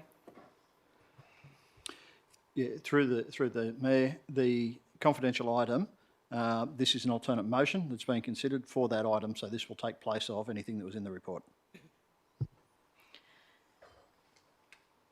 Deputy Mayor. Yeah, I'd like to thank Councillor Ostaszewski for bringing this forward. I think the two clearest things have been the process and the communication, and this definitely deals with both of those, and that's all I can say without breaching any confidentiality. Thank you. Councillor Peterson-Pick. Yes, look, I support the motion on the table. I would like to support the city and our officers when they say that there are issues, but I would like to be confident that we follow the right process. The item, as the title says, talks about termination of a lease of clubs in our city. This is the most extreme measure that we can take, from my perspective, when it comes to sporting clubs.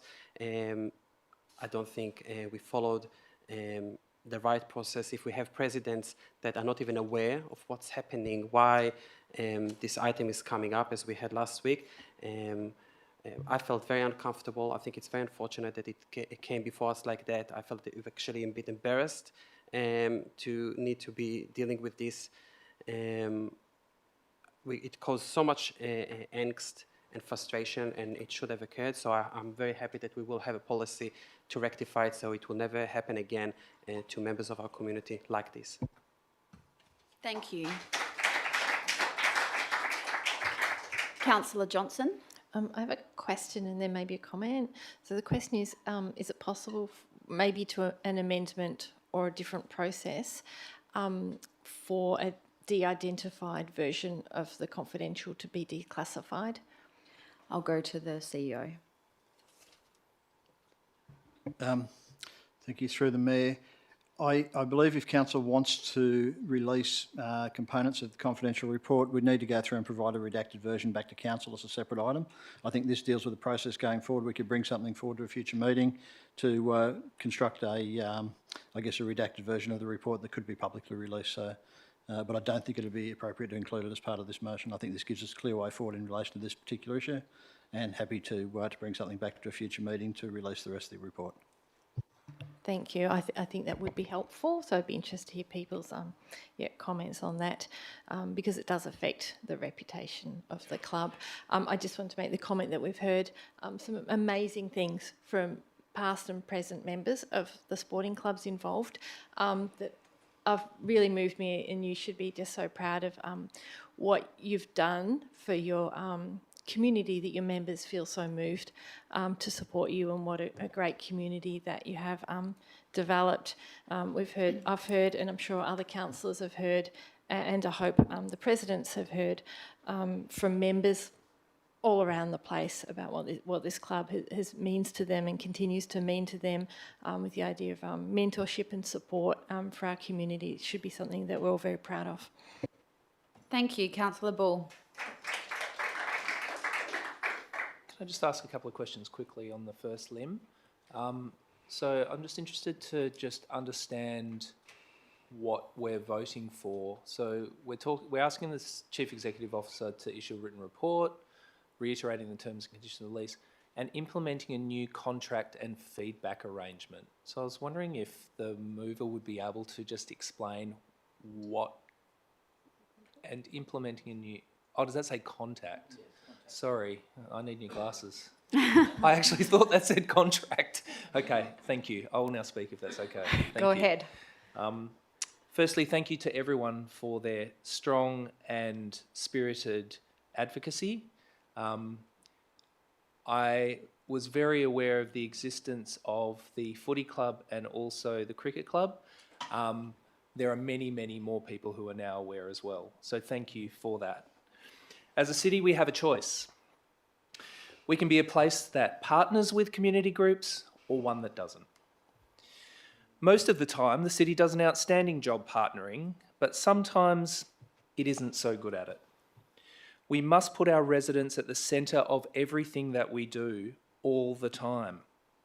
And that means that if there is something that can't be done, or there is a wrong way, we shouldn't ask how we can get to the point where either the goal, we should ask how can we get to the point where either that goal is achieved or the counterparty clearly understands why it can't be.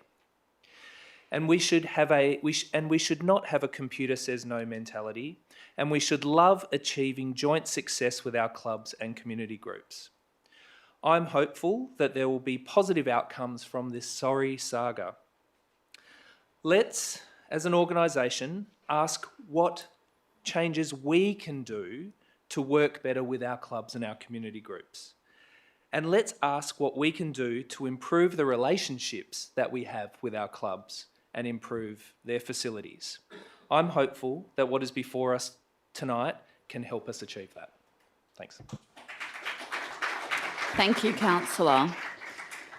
Would anyone else like to speak on that item? Councillor Sutherland. I too support, or I'm happy to support what's on the table. I think this will give certainty not just to this club but to all sporting clubs in the city. The interest and emotions that this has showed over the last week has been enormous, and I think this will show that the council is serious about helping our sporting clubs and giving a starting point for moving forward. This club provides an important social function for many in the community, which has been mentioned several times through emails and through discussions that I've heard over the last week. Clubs like this, not just this one, but sporting clubs in general in the city, hold a massive function in helping individuals get a sense of belonging to the community, and also helping with mental illness and mental health. Now, we've seen with COVID in the last 12 months, the isolation, the feeling of isolation. This particular club, and like others I'm sure too, had a focal point where people could feel they belonged, and I think we need to encourage that. Lastly, as I reflect on this, it is one of the oldest clubs in Perth. Even my dad said the other day, listening to it, what's happening to Morley Bayswater? I used to play there when I was a kid, and he's 82 now. Well, not there, but against them. He was south of the river. And so I'll get my bearings again. So one of the oldest clubs in the Perth. It's got a strong history, and it'd be great to keep that history alive for another 75 years.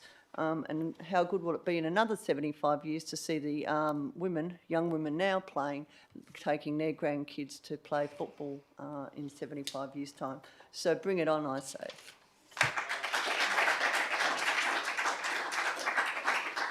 Thank you, Councillor. Would anyone else like to speak on the item? I'll just say a few brief words. Firstly, thank you to Councillor Ostaszewski for moving this alternate motion and for ensuring that we could have this discussion in the public. I'd just like to acknowledge the work from the presidents, Mark, Danielle and John, for your productive discussions with councillors and with myself. I'm really hopeful that moving forward we can have a really positive, productive relationship with all of your clubs, and I will be contacting each of you tomorrow to begin those discussions. And thank you to everyone who has emailed and phoned me as well, and for supporting our community group. Thank you. Councillor Ostaszewski. Thank you. I'd also like to thank the organisation, City of Bayswater, for working with me today in coming to create this this resolution, this alternate resolution for us. To the Bayswater Sports Club, the affiliate clubs, all of the members, the volunteers, and the alumni, this alternate recommendation allows you to get on with your work in continuing to provide an essential community service in an open and trusting partnership with the city. I hope councillors will support this alternate recommendation. Thank you. Thank you. I'll put that to the vote. All those in favour? That is unanimous.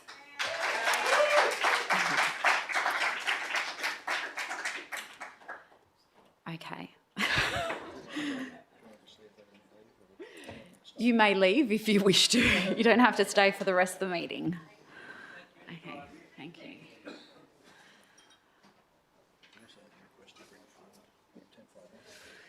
Councillors, we did have a request to bring forward item 10.5.1, which is the petition Leake Street cul-de-sac. I'll ask if I've got a mover who would like to bring that forward. Councillor Bull, seconded Deputy Mayor. I'll put that to the vote. Thank you. Oh, thank you. Thank you. I'll put that to the vote. All those in favour? That is unanimous. So, Councillor Bull. Thank you. I have a kind of amended version that has been sent through to the minute taker, I believe. I'll walk through the amendments with you once it's on the screen, and then I guess we'll seek a second. Okay, so I'll read it through and just explain. Sorry, I won't explain. I'll identify the additional wording. Thanks. So the first limb says, notes that a draft plan for traffic treatment in the area bounded by Watley Crescent, Garrett Road, Guildford Road and King William Street will be developed. So here's the new words, in consultation with the local community, and then it goes on, and in liaison with Main Roads, Evolve Bayswater Alliance and the Public Transport Authority. Then there's a new second limb, request the CEO to facilitate consultation with the residents before Christmas to inform the plan. Third limb has been amended. I'll highlight the amended words. So the third limb reads, considers a further report to present the proposed traffic treatment in the identified area following public consultation, the additional words, to help develop and refine the draft plan. 4 is an entirely new limb, which I'll read out. Requests the CEO to consider options for a trial of a low-cost cul-de-sac solution on Leake Street, the subject of the petition, in order to gather data on the impact of such a measure on the surrounding road network, noting that any costs in relation to such cul-de-sac and trial would not be funded from the $1,220,000 grant from Main Roads WA, as outlined in Table 1 of the report, but for a future budget consideration. The minute taker can go up. Yep, thanks. Limb 5 isn't amended, which reads, advises the head petitioner of the actions detailed above.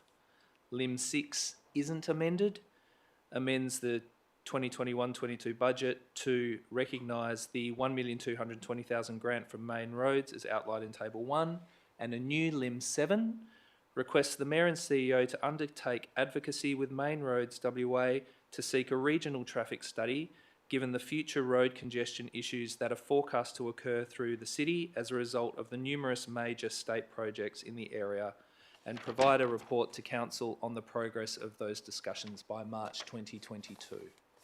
Do I have a seconder? Councillor Clark. Councillor Bull. Thank you. Thank you, Mayor. Firstly, I would like to thank the residents of Leake Street, Murray Street and Robert Street for their advocacy, and there's a number of them in here with us this evening. They have been clear in their concerns and asks, and they've been very patient. But patience can run thin and time is up. We need to put tangible measures into this precinct now in order to ensure the safety of locals. And the first step is for meaningful, transparent and accommodating consultation with locals as a matter of urgency. That is the only way to increase the chances of getting this plan less wrong. From there, a plan needs to be produced that reflects the outcomes of that consultation and does not diminish the value of the anecdotal experiences of the people who live in these streets day in and day out. Let's show that the City of Bayswater care about and listens to its residents. And this must be done expeditiously. In terms of the Leake Street cul-de-sac proposal, I understand the trepidation of many people, and particularly those in Robert Street who have raised their concerns with me. But I'm also pragmatic. Let's keep the option on the table and get some data on how impactful the cul-de-sac in Leake Street would be to the surrounding network before moving forward on it or taking it off the table. However, there must be no compromise on improving the safety of the surrounding roads, and this includes Murray Street and it includes Robert Street. This is paramount and this is urgent. Finally, our council's leadership must take a proactive role in ensuring the amelioration of future gridlock in and around the town centre. That is why I'm seeking council to request the Mayor and CEO to advocate to Main Roads for a regional traffic study. On this basis, I urge council to support the amended motion. Thank you. Councillor Clark. Thank you, Mayor. I'd like to thank the Mayor for thinking so deeply about this and actually proposing some of these changes in these processes. Sorry, I've been calling Councillor Dan Bull the Mayor for 4 years, so forgive me for that that slip of tongue there. Councillor Dan Bull, for thinking about the processes so carefully here, and I know that perhaps I look to those in the gallery that this may not be what you wanted or expected quite specifically. Your ask in your petition was very specific. The difficulty I think that we're having as a council is that it's sort of like a game of whack-a-mole where you fix one bit in one area and it creates other problems literally in the next street next door. And so I'm constantly looking at these maps, and when we have our briefings with Metronet and Evolve and PTA and Main Roads, sometimes their maps are all slightly different. I have to point out that that's not quite the same as that one. But whenever we have these discussions, I'm constantly looking at, well, if you do that, what's the impact somewhere else? Because we might fix one problem but then create 3 more. And I think that's what these amendments here seek to resolve, that we actually, first of all, refocus on consultation. All the way through this process, there has been talk of consultation, and then there's been lip service, and it hasn't actually been done. It has either been rushed, or it hasn't been done at all, or it has occurred and then nothing has changed consistently. So you can't then genuinely say that was genuine consultation. So I think that's really important, and I think the city can start to play a role. I spent a lot of time last year sort of almost despairing and thinking, well, what can we do? And the answer is, well, we can do things that are within our power and control. We can do those things. I might not be able to control exactly how Metronet makes a decision, but we can advocate and have an influence. But what we can do is, as a city, sit down and work through these issues and provide really good data to the state government and all of its agencies around this. And the second point I'll make is also around this idea about a regional traffic study. And I think we need to look at this more broadly, because one of the big changes which is coming is that the bridge is going to be lifted. Now, jokes aside about the Bayswater Bridge and how people are going to miss out on all sorts of additional online memes for every time someone gets stuck under the bridge. Lifting the bridge will mean there is a lot more traffic coming through there, a lot more trucks coming through there. You're going to have trucks competing with buses as you have buses coming through there in various ways. We need to work out solutions so that heavy trucks and transport that don't need to come through that area are going onto the Tonkin, are going onto Guildford Road, are going onto Broome Avenue instead. That's going to be really important, and I don't think we've quite thought through in full and felt the impact of that, because when you do go along some of these streets, and I've just door-knocked many of them, they are small streets, they are narrow streets sometimes, there are kids on bikes everywhere, and that's exactly what we want. We want them to be residential streets, and so part of this also has to look at driver behaviour, and when people are rat running and speeding, that has a huge impact. And whilst that might be one count that goes through on a counter, that then doesn't take into account the lived experience of actually having someone go past you know, past your house or past your, you know, as you're gathering children up to and from walking to school, the experience of having that car go past that quickly. So I think that's really important that we also perhaps have a look at whether the council could look at driver behaviour in these sorts of streets. I know there have been trials in other areas, particularly sort of closer into the city and in Mount Lawley, of 40 zones throughout, slows it down, makes it completely untenable to have a rat run. So I think we also need to look at some of those options, which hopefully a regional traffic study would flesh out. So I'd encourage councillors to support the motion. Thank you. Deputy Mayor. Oh, sorry. Sorry. I've just got two questions, if I may. First one, if I can, to you, Madam Mayor, in relation to when this comes to voting. Is it possible to separate out 4 from 1 to 7 for separate voting when the time comes? Just 4 separately from the others?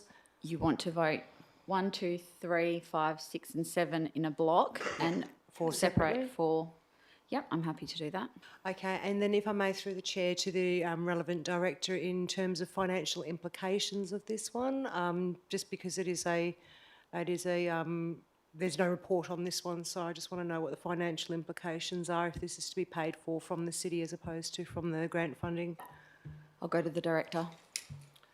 Yeah, through the chair, I don't believe that this alternate motion changes the financial implications to the previous recommendation substantially. Basically, we were going to be undertaking consultation anyway. My intention was to undertake consultation as soon as possible prior to Christmas. I suppose this motion just clarifies that a Sorry, bit specifically into 4, into LIM 4 specifically. Well, I suppose in terms of LIM 4, it's basically talking about the fact that that would be subject to future budget consideration.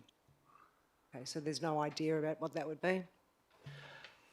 I'd have to check. I know we did some trials on cul-de-sacs, for example, when we looked at the Bayswater Triangle Local Area Traffic Management Study. It's not that expensive, especially in this area. It can easily be blocked off with traffic management. Okay, thank you. Would anyone like to speak for the motion? Anyone against 4? Councillor Peterson-Pick. Yeah, so in support with some comments, if I can, thank you. Look, just to be quick, I thank also Councillor Bull for thinking about this quite hard and coming up with those very significant proposals, which I think very beneficial for the whole area.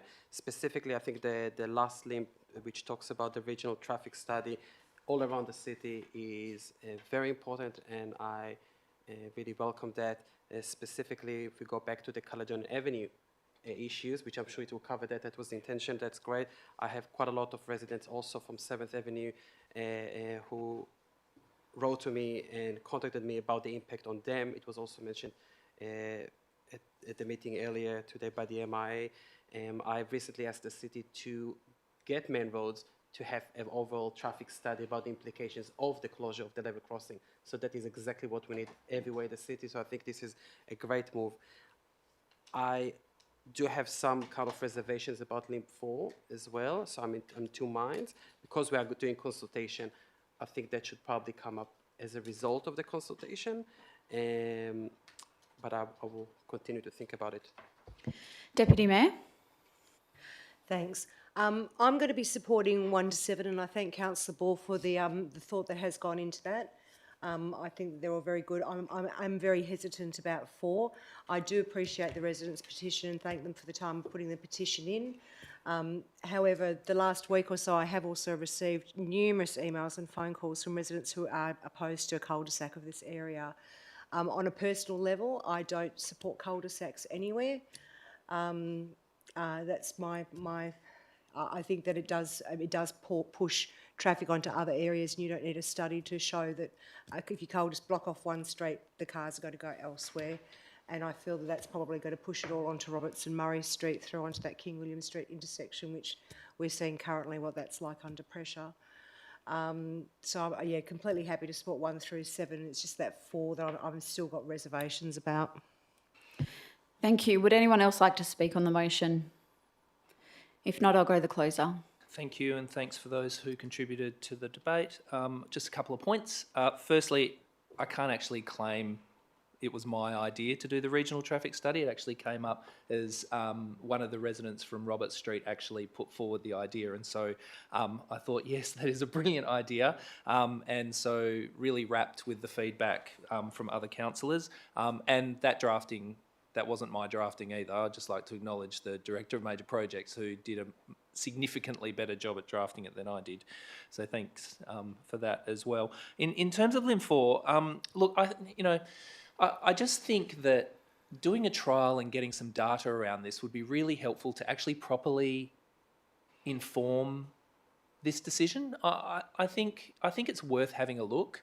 The feedback that I think we received through the questions this evening indicate that there probably isn't a lot of traffic on this stretch of Leake Street. It really goes from Watley Crescent to the school, and they do have some traffic calming treatments as a consequence to the Safer Active Streets program, but that can also create a false sense of security, and so I wonder whether, particularly now that the street has been closed for a little while, whether there is going to be actually a heightened risk for pedestrians on that street because they have become accustomed to the fact that it's closed, and also it was already a quiet street. Look, I think it's worth at least having a look, getting the data, and if the data tells us that there's actually going to have a negative impact on the surrounding streets, I'm certain that the people of Leake Street do not want to cause grief to the neighbours. I mean, at the moment, we have neighbours from various streets sitting together, and I know that they all respect each other as well. But let's get the data, let's make a decision based on the data, and I know that we'll be in a much better position to make that decision. Thank you. Thank you. So what I'm going to do, councillors, is I'm going to put Lim 1, 2, 3, 5, 6 and 7 to the vote first. All those in favour? That is unanimous. I'm now going to put Lim 4 to the vote. All those in favour? That is Councillor Maleka, Councillor Ostaszowski, Councillor Palmer, Councillor Sutherland, Councillor Bull, Councillor Clark. All those against? Councillor Easton, Councillor Earhart, Councillor Peterson, Pick and myself. They are both carried. Both those motions are carried. Can we please get Councillor Johnson back? So, for the benefit of those in the gallery, the motion has been adopted.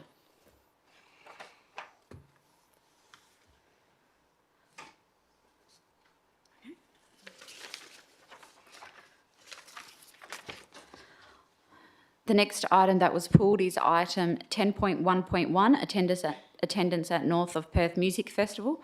Councillor Palmer, are you moving? Yes, thank you, Madam Mayor. Do I have a seconder? Councillor Peterson Pick, Councillor Palmer. Yeah, it's just for an amendment to say that I did attend the, at an invitation from the committee to attend the North Perth conference, because on this one it says nil. So just putting that, just an amendment. And So I apart believe from there was that, an addendum sent out I've got it last here, but week. I couldn't see it on here. So you're moving as the addendum? Yep, thank you. So would you like to speak, Councillor Peterson No, that's Pick? fine.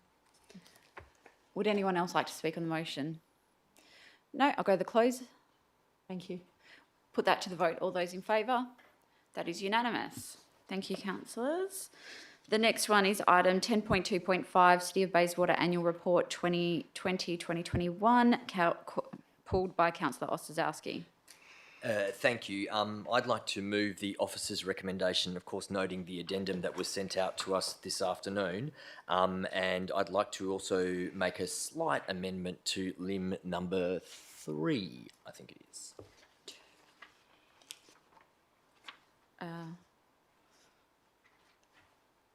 So this is 10.2.5 annual report. Are you adding an extra lim? Oh, sorry. Can I get that up on the screen first? Sorry. Sorry, my apologies. It's to lim number 2. I'd like to see the word in lim 2, prior to publication, the report be designed and presented to a standard considered appropriate by the Mayor and the Chief Executive Officer. Does the seconder is Councillor Palmer? Okay, Councillor Ostaszowski. Thank you. I appreciate that the CEO would be looking at the annual report from the city's perspective, but I would like to have the Mayor also look at the report from a council perspective. This document represents who we are as an organisation, so it would be good to have our representative from our part of the organisation having a say on what the appearance and final details of that document actually look like. I think our Mayor has excellent taste, so I'd really appreciate an opportunity for her to be able to contribute to the annual report. Thank you. Councillor Palmer. Just very briefly, I support the officers' work on this, and you know, we during the year have had a lot of input as councillors within the diagrams and so forth and calculations, and I congratulate the city on what they're doing, and I agree with the slight amendment of yourself included, Madam Mayor. Thank you. Would anyone like to speak against the motion? Anyone for? Councillor Johnson. Thank you. I just wanted to thank all of the staff who've contributed to this report. I think it's the most interesting annual report that I've read from the city, because we've got things that from all across the organisation being included, and I'm not going to point out anything in particular, but I think it's a really strong report in terms of talking about all the things that the city does, so thank you. Would anyone else like to speak on the motion? I'll go to the mover to close. Put it to the vote. All those in favour? That is unanimous. Thank you.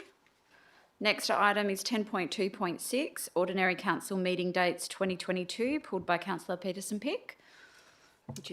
Yes, I would like to move an alternative motion, which is option 2, with one change.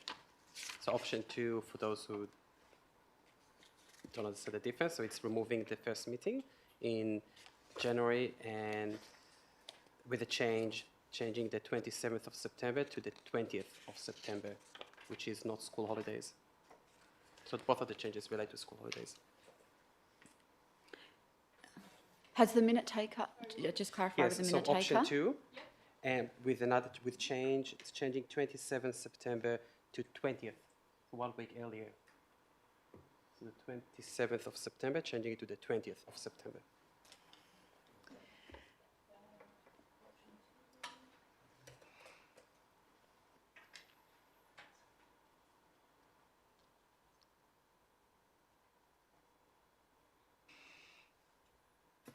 Just make sure the minute taker's got... Option 2. So these are the dates, but I'm just changing one date.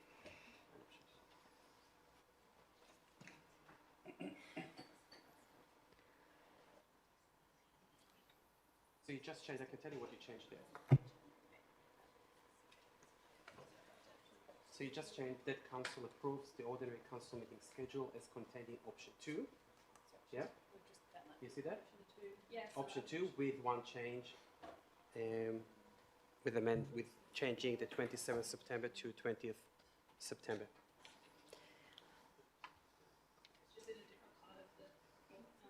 I'll just wait till it's on the screen, and then I'll see if there's a seconder.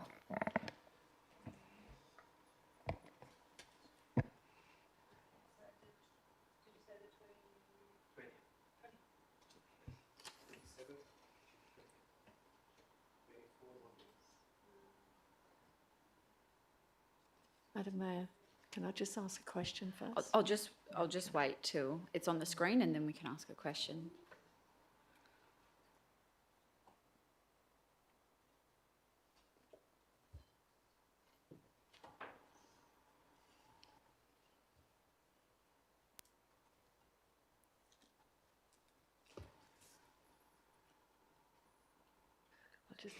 Okay.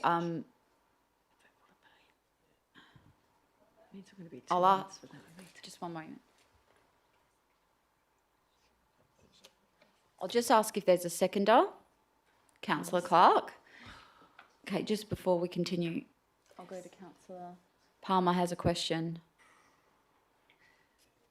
It was to do with the fact that there's, because the January meeting has been omitted, which is going to be fairly important after a long Christmas break, whether the mover would transfer it to option 1 but change the date to the 20th on option 1.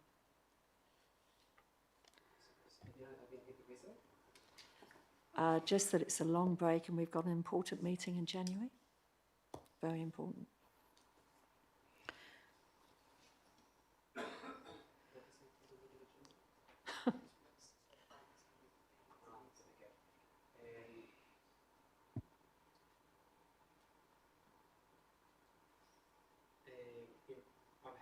Do you mind putting your microphone? I'm happy to, I would like to change the first date as well because it falls on school holidays and I will explain it. I'm happy to postpone it. I was thinking to postpone it by 1 week, but that takes the deputations also on school holidays, which is part of the problem. I wouldn't mind postponing it in 2 weeks if that helps. I'll go to the mover. I'm the mover, yes. Okay, how about I will, at this stage, I will postpone it. I will move the first meeting to the, by 2 weeks, which is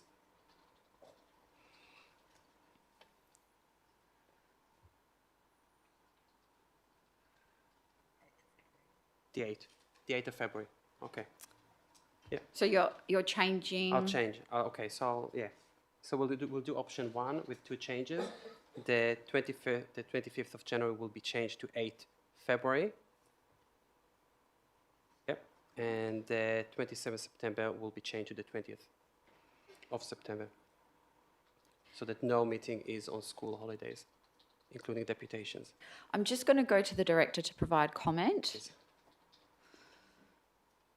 Through the chair, one thing that we need to consider is the presentation of the financial accounts. The financial regulations require that they are presented to you within 2 months after the date of those accounts, so that the impact will be on the November accounts.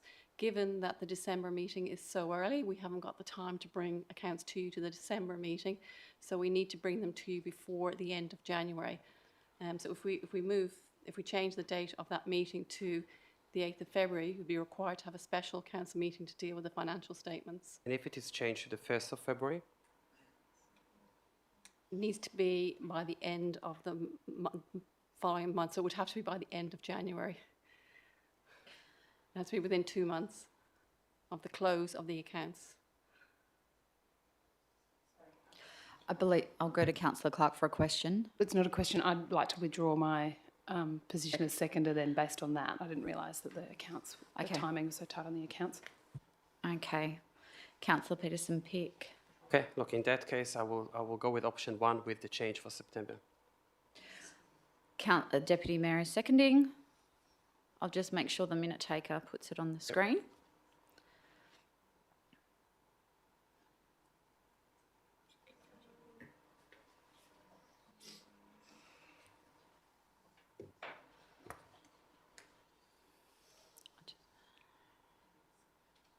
Should I start? Yep, so it's option 1 with 1 change. 27th September, bringing it forward 1 week. And as you heard, look, it's quite simple. I think we should be a family-friendly organisation. I don't think we should force city employees to be here during school holidays time. I think they should be with their families. Same goes for councillors. I think councillors also deserve to be with their families if they want to, and not miss meetings just because of the timing. Same goes for the public. The public who applicants and people, community members who want to be here to ask questions, to provide deputations. I don't think they should be missed on those meetings because they are with their families during those precious time. Unfortunately, we can't change the first meeting. I hope that the following year we can work on the time frames that none of the meetings will be on school holidays, but at least we're rectifying the September one.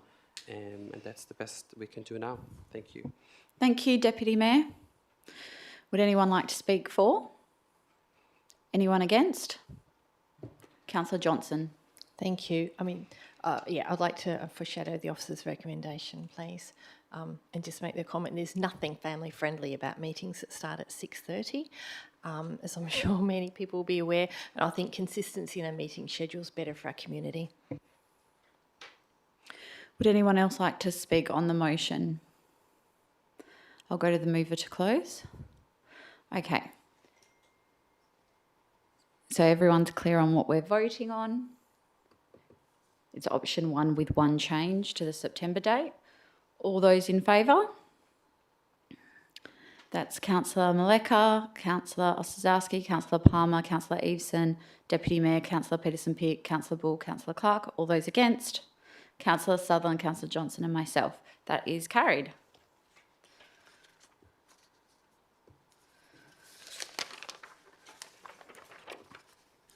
Next item is 10.3.1, electric vehicle charging stations, pulled by the Deputy Mayor.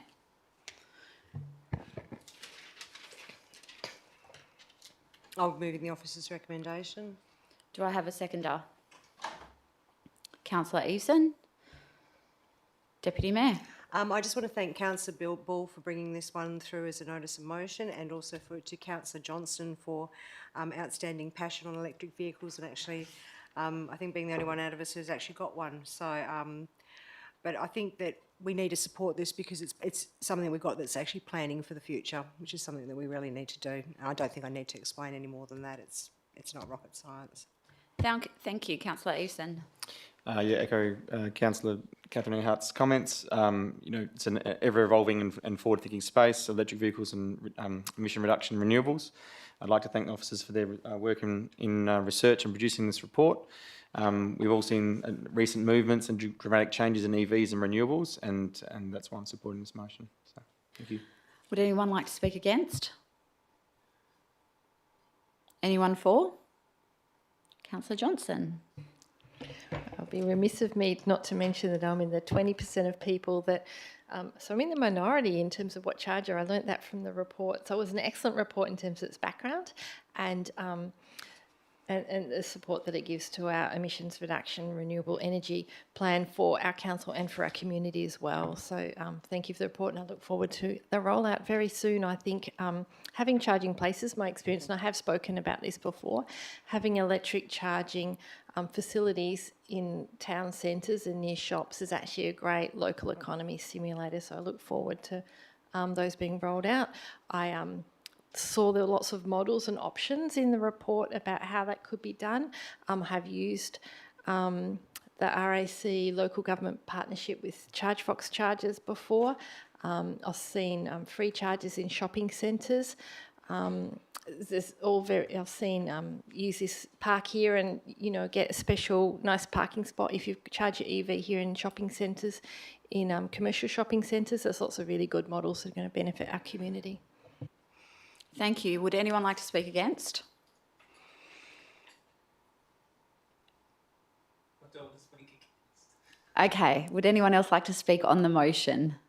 Councillor Bull. Thank you. Although I would prefer option 2, I have to admit.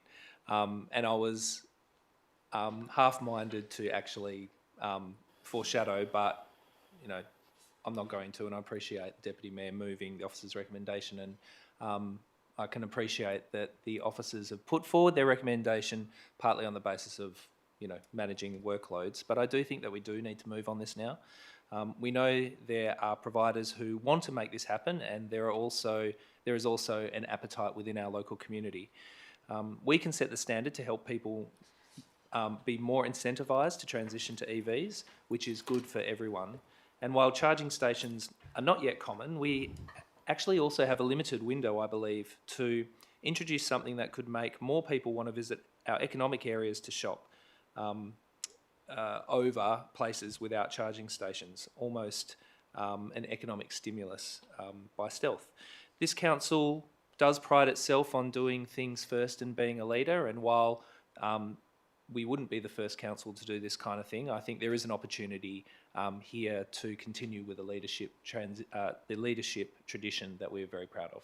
Thank you. Would anyone else like to speak on the motion? I'll go to the mover to close.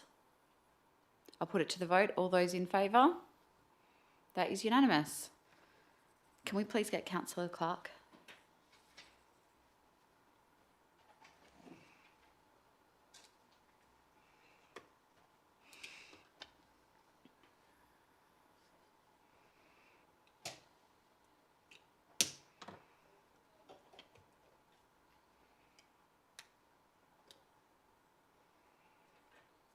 I'll go on to the next item which was pulled, which was item 10.4.1. That was pulled by Councillor Sutherland. Sorry? Sorry. Oh, no. sorry, my mistake. I crossed out the wrong one. It's item 10.3.2, EMRC Council meeting minutes. That was pulled by Councillor Johnson. And sorry, just for the benefit of Councillor Clark, that previous item, the officer's recommendation was adopted. Are you moving? Yes. Do I have a seconder? Councillor Clark. Councillor Johnson? Thank you, Mayor. Thank you for the opportunity to this council to be able to serve at the EMRC for the last 2 years, and delighted to be able to continue as deputy at the EMRC for the next 2 years. I'm proud of the work that the EMRC has done over the last 2 years, and particularly proud of the work that myself and Councillor Clark were able to do to increase transparency and accountability at the EMRC. I also note that I'll be able to continue serving at MWAC, which is our, I never get that word right, Municipal Waste Advisory Committee, which is a WALGA committee that provides advice to the state government and nationally on waste strategies. I'm proud of the leadership of the EMRC. Marcus Geiser has been awarded numerous waste awards, and the strategic location of our waste assets and the commercial operating benefits of having these waste services for our community. I just want to note on terms of these minutes that I moved an item to introduce a caretaker period at the EMRC, much like the caretaker period, and I did speak at the EMRC, much like the caretaker period that we have here at Bayswater. I know it's clunky because we have gaps between meetings, but there's a really strong protection. When I first came to council, there were a number of items that relating to the EMRC that were pushed through in the very last days of people's council terms, and it did not serve our region well at all. I think a caretaker period for the EMRC is very important governance, and I would encourage the new councillors at the EMRC to support that, because that will come back for discussion sometime, hopefully soon. We've also, one of the transparency measures introduced to the EMRC was to record the votes, much like we do here, to have the meetings and the meetings recorded, and the minutes provided more quickly. Also, one of the things that we did at this meeting was declassify a number of EMRC reports going back to, up to about 2014, and that work of investigating what reports can be declassified hopefully is going to be ongoing. That was a commitment that I had from the organisation. So obviously, on the minutes here, happy to answer any questions about any of the issues that the EMRC has been doing. Their work continues on looking for a permanent FOGO facility, or having a permanent FOGO facility up at Red Hill, and work continues on the Hazelmere Wood to Waste Energy plant, and work continues into new space, into being leaders in investigating and supporting circular economy here in West Australia. So I'm really proud, like I said, I'm really proud of the work that EMRC has done, and look forward to it continuing to work really strongly for our region in that space. Councillor Clark. Thank you, Mayor. I'd like to echo Councillor Johnson's sentiments and say thank you to this council for allowing me to represent you at the EMRC for the last 2 years. I learnt a lot about waste economics and the economies of scale. I think sometimes it's difficult at EMRC because there's so much that is commercial in confidence. It often sits behind confidential attachments. So to those new councillors, if it looks like you don't have all the detail, it's because they're often sat in those confidential documents, which is is part of the way that they run as a waste business, basically. But I think there's lots of opportunities, and the CEO, the current CEO, Marcus Geisler, is more than happy to provide briefings. If anyone has questions as councillors, he's more than happy to come and talk about what the MSC does and where he sees it going, because I think it's actually quite an exciting time for the MRC and for regional councils. I'm most proud of the work that the MRC has done in relation to FOGO, and then obviously the City of Bayswater has brought FOGO forward and introduced that earlier than the required timeframes by the state government. But I think that it has just been a fantastic initiative and one that should be replicated from councils across the state.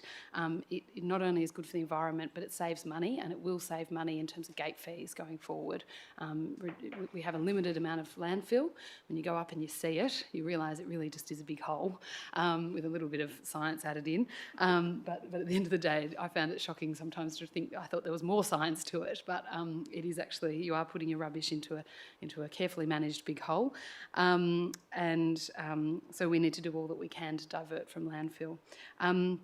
As an aside as well, there was a number of other sort of initiatives, and most recently there was a legal committee that was actually established. Once again, almost all of that is behind closed doors, but I hope that our new representatives on the MRC dive into those committees, and particularly that committee, which I think is really important going forward for the MRC. That's all I wanted to say. Thank you. Thank you. Would anyone like to speak on the motion? I'll just add that as the deputy member for the last 4 years, I'd like to thank both Councillor Johnson and Councillor Clark for the excellent representation and contribution that they've made to the EMRC over the last 2 years. I was very confident and comfortable sitting at the back and letting both of you lead the discussions and representing our region. And I'm particularly proud of the changes that our Bayswater representatives have made on the EMRC, and particularly supportive of the caretaker period as well. So thank you for your efforts. Go to the mover to close. Nothing further. Thank you and good luck to our new councillors. I'll put that to the vote. All those in favour? That is unanimous. Thank you. The next item is 10.4.1. And that was pulled by Councillor Sutherland. No, leave it. You'd like to move the officer's recommendation? I'm happy to move the officer's recommendations. I don't want to talk about it. Yep. Do I have a seconder? Councillor Palmer? You wish not to speak. Councillor Palmer, would you like to? Anyone like to speak on the motion? Go to the mover to close. Put that to the vote. All those in favour? That is unanimous. Thank you. The next item is 10.4.4, Proposed Local Planning Policy, Significant Tree Register and Associated Guidelines for Private Land. Councillor Ostaszewski. Thank you. I'd like to move an alternate recommendation for this one, please. And the minute taker has got that prepared, I hope. Just wait for it to be on the screen before I ask for a seconder.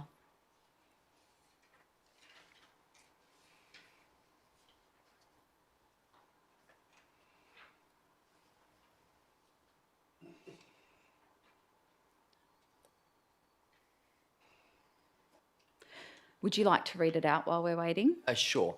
I'd like to move that Council refers this item for consideration at the first meeting of the New Planning and Heritage Policy Review and Development Committee in 2022. Do I have a seconder? Councillor Eveson. I'll just see if that's correct on the screen. Correct. Okay. Councillor Ostaszewski, would you like to speak? Yes, please. Sorry, just one moment. Sure. Sorry, through the mayor, I'm just curious, are you moving this as a procedural motion to refer it? Yeah, Rather I'd like to... You just said an alternate motion, is this a procedural motion? Sorry, yeah. I'd like for it to go back to the committee first. Great, thank you. Procedural motion. Would you like to speak to it? Thank you, yes. Thank you. I voted to support this coming back to council initially, but having a look at the policy again, I believe that it needs further discussion. I've also since learnt that a policy like this would usually come back to the appropriate committee first, but of course council can make any determination that it likes. So I acknowledge that it's come back here. I don't think this is the right forum tonight for us to talk about the nuts and the bolts of this policy, and I think there are a lot of nuts and bolts that need to be discussed in the relevant committee first before we put a position to council. Thank you. So as it's a procedural motion, the seconder doesn't speak. I'll put that straight to the vote. All those in favour? Councillor Maleka, Councillor Ostaszowski, Councillor Palmer, Councillor Eveson, Councillor Sutherland, Councillor Earhart. All those against? Councillor Peterson-Pitt, Councillor Bull, Councillor Clark and Councillor Johnson. That is adopted. Yes, Councillor Bull? There you go. You have to sorry. Sorry, can I just ask, is there a date set for the first meeting of that committee? Because I would like to attend that committee meeting. I'll just go to the CEO. Thanks. Through the Mayor, there's a report coming to the next council meeting which has all the dates outlined for committees. Thank you. Next item is 10.4.5, Inclusion and Diversity Committee, and that was pulled by the Deputy Mayor.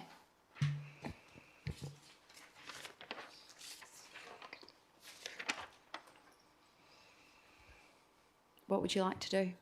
Need a seconder first. I want to move this one. Moving the... I'd like to, yeah, I'll see if there's a seconder. Yeah. Well, 10.4.5. Yeah. Well, I'd rather keep it open so people have an opportunity instead of me just inserting names. Do I need to insert names? I can do that if you want, but I wanted to keep it open. I'll just go to the CEO. Yeah, thank you. If you can scroll down, how many members is there? 3. Just the 3 members. Can we? Okay, if we call for members first, work out members and then fill in the rest of the resolution. I'd obviously like to nominate for this committee. I'll just put it out to all councillors to see who would like to nominate.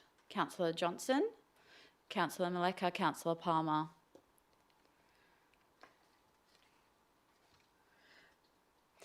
Would the mover accept 4 members?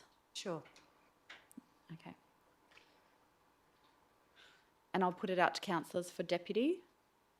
Councillor Peterson-Pick. Would anybody else like to be a deputy? Okay, we'll just go with 1 deputy. Just check with the minute taker. Have you got all those names?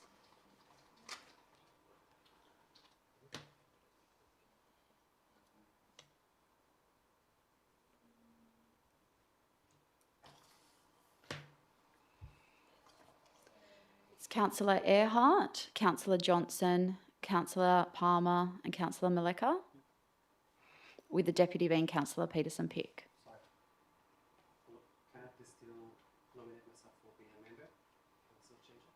I'll just ask the mover, would you accept 5 members? I would, but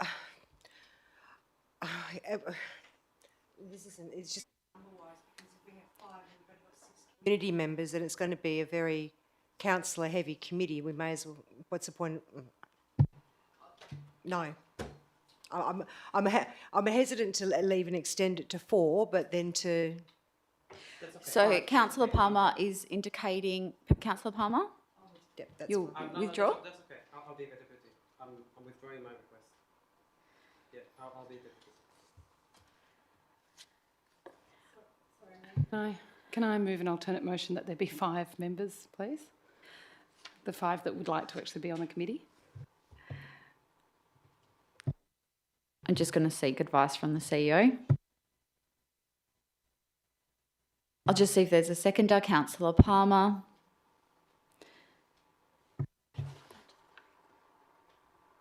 No, that's the 5 members. Councillor Clark, would you like to speak to the amendment? Yes, please. So, councillors, these committees are creatures, they're our creation as council. We're permitted them under the Act. There's not many things that we're allowed to do these days under the Act. Many of them include being on committees and being in this chamber and moving notices of motion.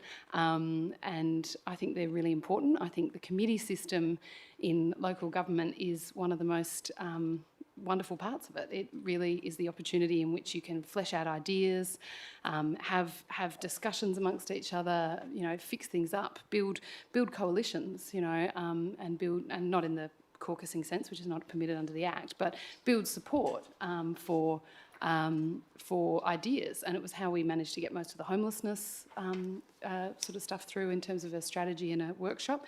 So I think if there are more councillors that want to be involved in this committee, then all the better.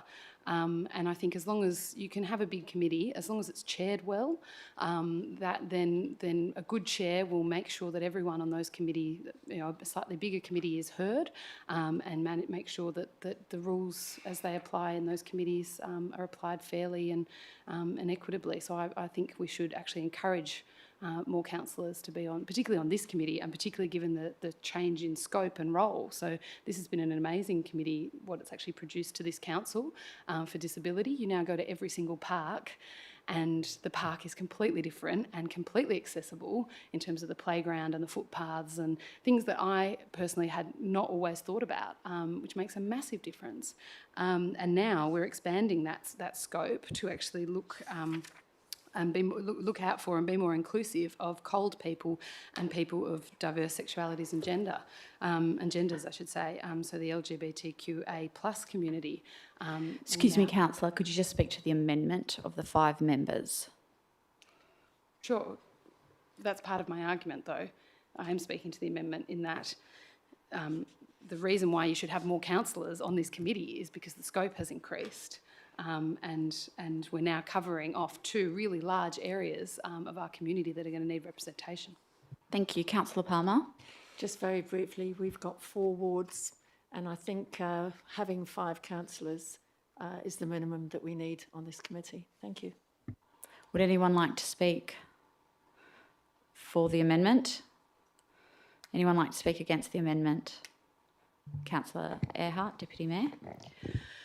The only hesitation I have against having a whole bunch of councillors onto, or increasing the number of councillors on committees like this, is that in previous experience, when we've had committees that have had lots of numbers of councillors, it's affected quorum numbers, it's affected the attendance there.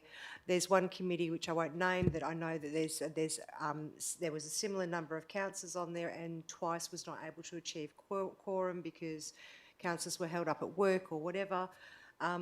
I want to have a high-functioning committee. The reason that I intoned the creation of this committee is I want something that's actually going to be at that high strategic level, that's actually going to be functional and get stuff done.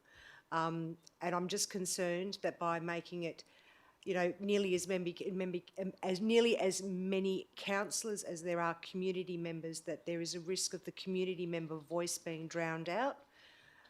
I want the community members to be the stronger voice on this committee, because that's the purpose of it, is to engage with the community and have their representatives come to us with what they need in their communities. So that's the reason that I'm not supporting it, for no other reason other than that. Would anyone else like to speak on the motion?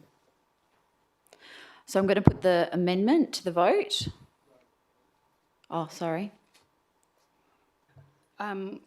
So, councillors, I take on board the argument that in some ways it might drown out community members' voices.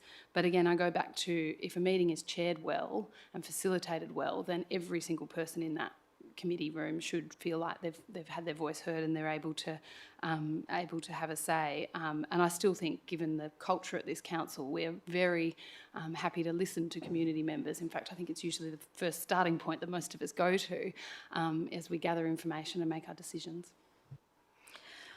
Thank you. I'll put that to the vote. This is on the amendment to go to 5 members. All those in favour? That is Councillor Maleka, Councillor Ostaszowski, Councillor Palmer, Councillor Sutherland, Councillor Peterson-Pitt, Councillor Bull, Councillor Clark, Councillor Johnson and myself. All those against?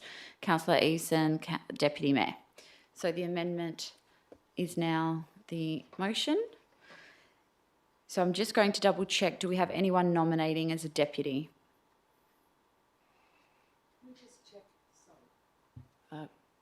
I just want to make sure that we have the names up so that we know where we are.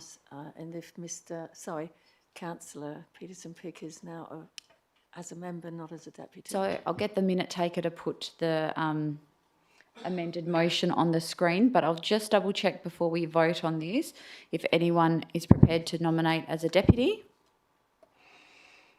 No, so we'll leave that blank. Can I please suggest an amendment in the way that when we dealt with committees a couple of meetings ago where people weren't necessarily interested in being deputies, that we go to the previous convention of... Sorry, the minute taker cannot hear you. Sorry.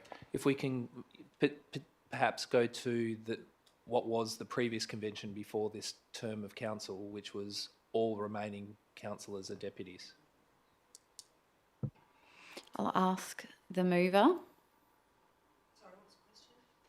There's an amendment to the deputies that instead of leaving it blank and indicating which members, that all remaining councillors are noted as deputies can be called on. I'll ask the seconder.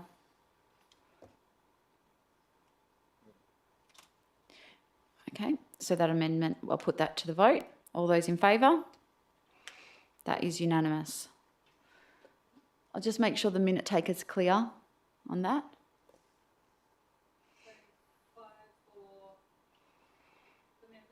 Yep, councillor. Yes. Sorry, through the Mayor, there's just one other amendment that needs to be made in relation to the terms of reference. So point 2 of the resolution, as outlined in attachment 1, just needs to add some extra words with an amendment to increase the number of elected members from 3 to 5.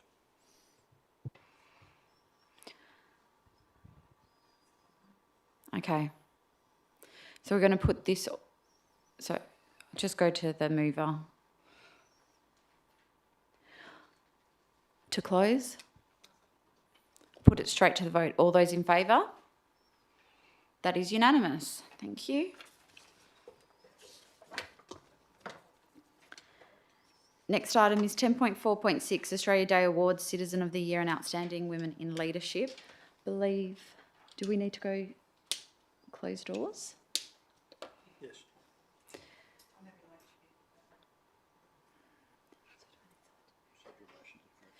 Are you doing a procedural motion to move it to the end of the meeting? Do I have a seconder? Councillor Palmer, would you like to speak? Put that straight to the vote. All those in favour? That is unanimous.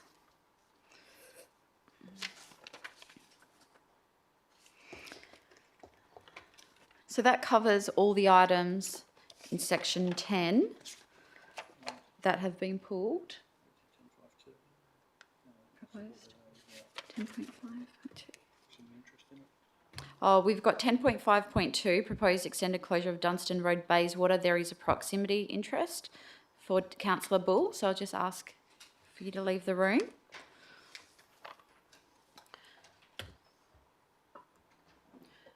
Councillors, would anyone like to move this?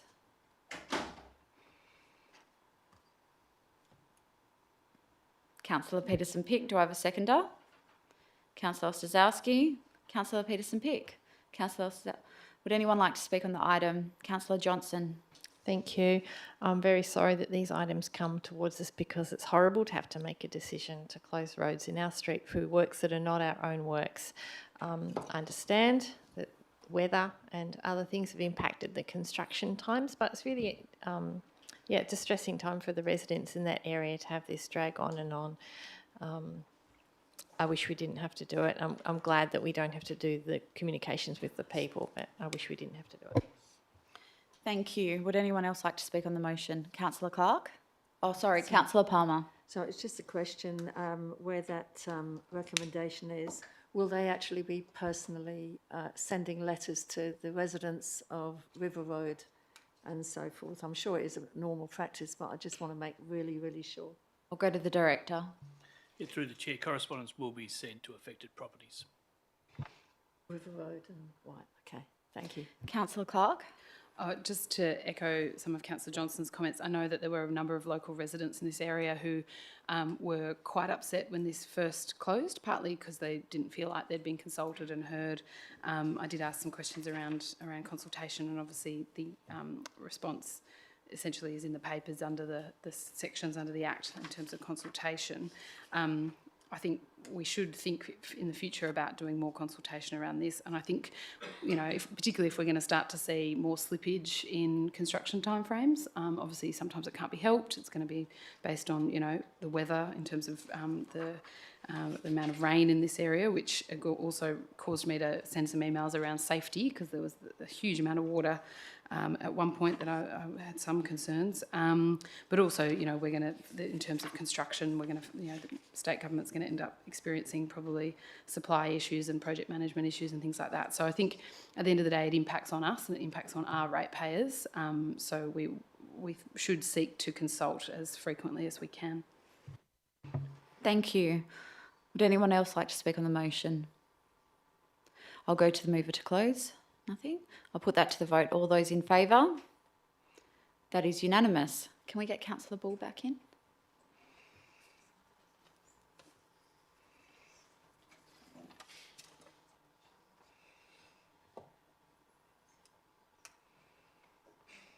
Councillor, the officer's recommendation was carried. So, councillors, do I have someone to move that the remaining items in part 10 are moved on block? Councillor Bull, seconded by Councillor Sutherland. Councillor Bull, anything? Councillor Sutherland, put that straight to the vote. All those in favour? They are all carried. Thank you.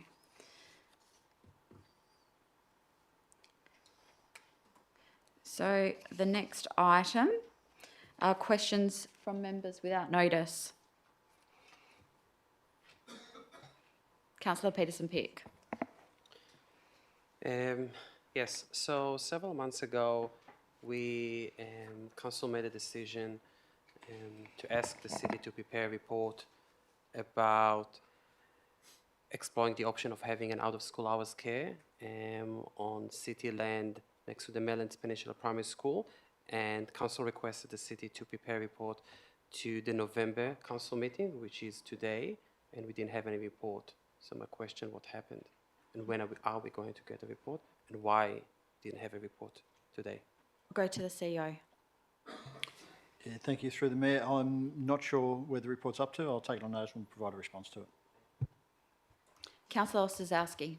Thank you. Are we able to receive an update from the city outlining what actions are being taken or what actions need to be taken around the Progress Street Precinct, Les Hansman area to get or to encourage mixed-use investment in that area to revitalise Morley? We would get an update maybe or a report to council, something that can, you know, tell us what's going on. Yeah, through the chair, there is some action being done on that. I'll probably take that on notice and give the full details to councillors. Councillor Johnson. Thank you. Residents in the city of Bayswater have a number of places where they can put their rubbish. So we have their 3-bin system, the red, the yellow, the green. They can take their containers to change to a number of places around the city, and they can take their other recyclable items to the Collie Road transfer station. My question is, could the city's operations and events also follow those same guidelines? So if we have an event and I buy a can of Coke, there should be a containers for change thing at that event. Or if I buy my stuff in a compostable package, I should be able to put that in a FOGO bin at that event, or around, you know, the council offices as well, on facilities like Bayswater Ways and so on. I'll go to the director. Through the chair, obviously when you provide more services like that, it will cost more money contractually to deal with that. But what I'll do is I'll take it up with officers and have a look at what we can do. Councillor Eason.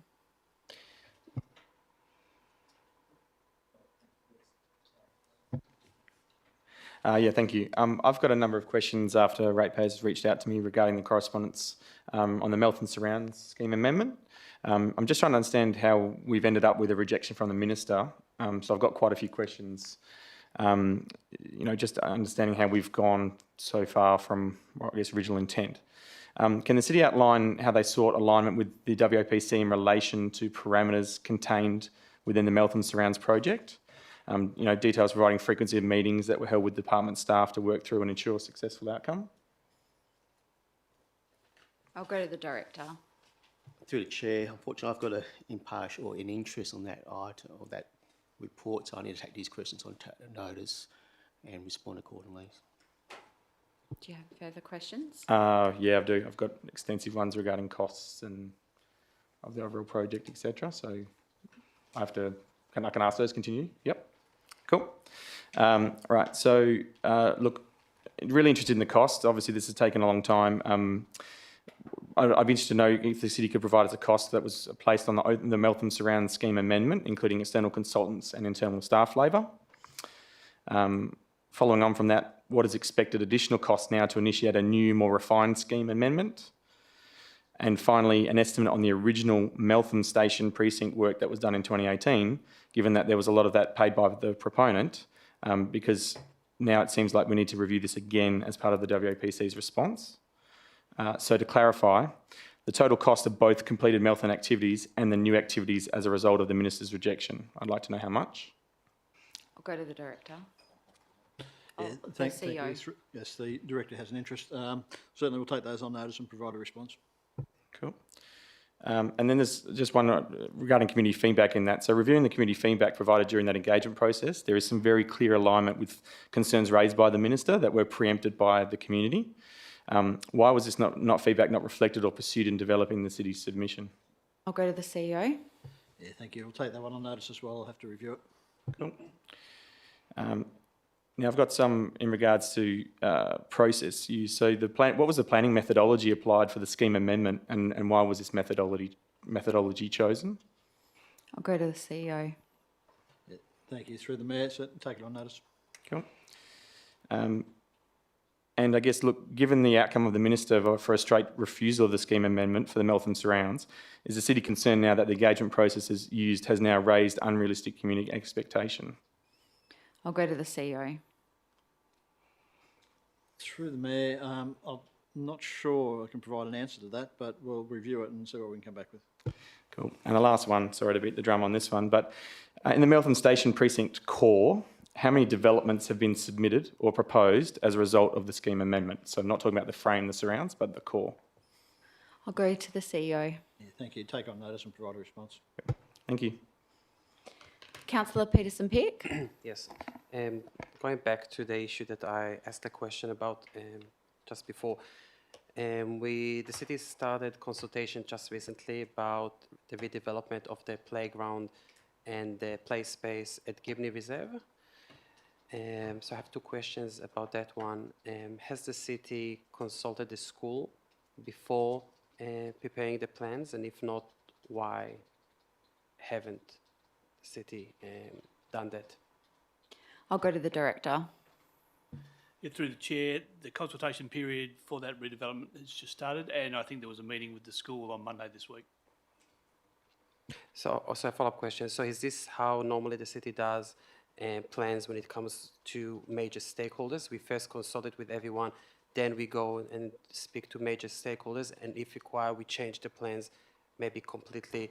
And are we going to go back to the community if we are going to significantly change the plans? I'll go to the director. Sorry, through the chair, there's different community engagement mechanisms used for different levels of consultation. So what I'll have to do is look at the community engagement plan for this one and take that on notice and give you that information. Thank you. Now, going back to the out-of-school hours care issue, so council hasn't made a decision yet about the location of the out-of-school hours care, but the Gibney Reserve Development Plan already been prepared and are now in consultation, and that might be the same location that the city might decide that will be ideal for an out-of-school hours care. So I'm trying to understand how that coincides with both of those issues, and why hasn't the city waited a bit longer for council to make a decision? Through the chair, I have to take that on notice. I'm responsible for the playground development, not the other components. Thank you. And I just would like to declare an interest. I'm on the board of the school. So it's an impartiality interest? It is impartial, and I will declare it. Thank you. Okay, thank you. Councillor Palmer. Just a quick question. There's an empty building on Horton Reserve, not the football club building. This is at the other right angle, and I'm wondering what the future will be for that, please. Thank you. Go to the Horton Park director. in Bayswater. What I'll do is take that on notice and look into it and provide some information. Any other questions? I'll close questions from members. The next item is item new business of an urgent nature, 13.1, Bayswater Ways refurbishment funding reallocation.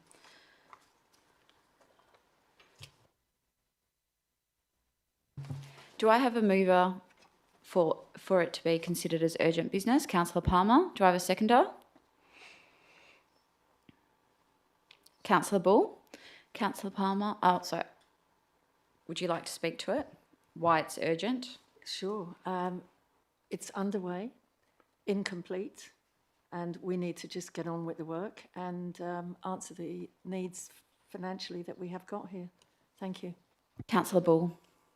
Thank you. Yeah, I'll support the urgency motion based on the officer's report, which seems to me it can't be dealt with administratively before the next council meeting. Thank you. I'll put it straight to the vote. All those in favour? That is unanimous. Do I have someone who'd like to move the motion? Councillor Palmer? Anyone like to second? Councillor Ostaszewski? Councillor Palmer? I think we're waking up to a world with great expense, and this won't be the first, and it won't be the last of all our building situations that we have within the city. It's happening everywhere, and we have to bite the bullet. There is no way we can say no. It has to be done.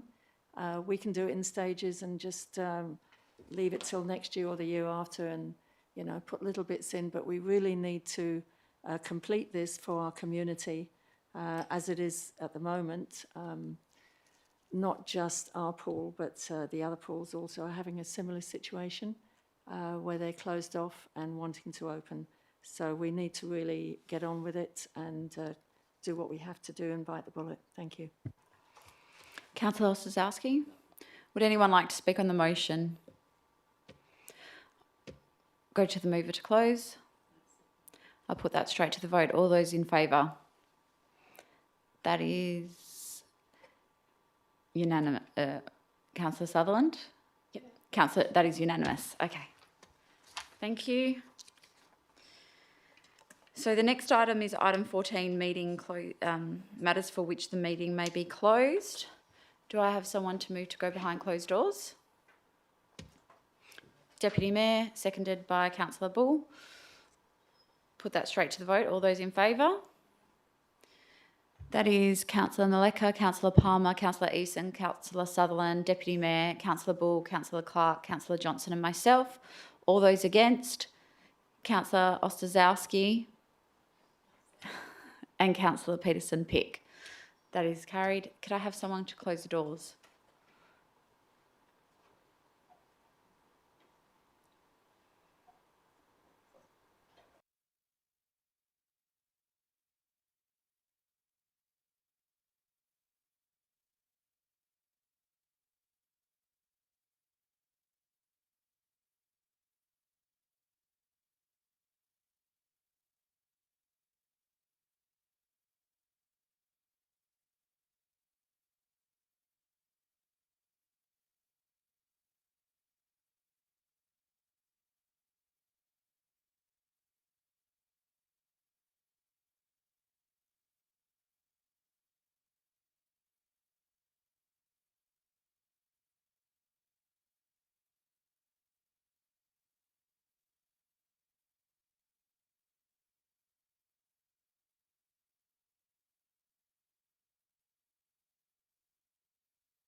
And I will close the meeting at 9:54. Thank you, councillors.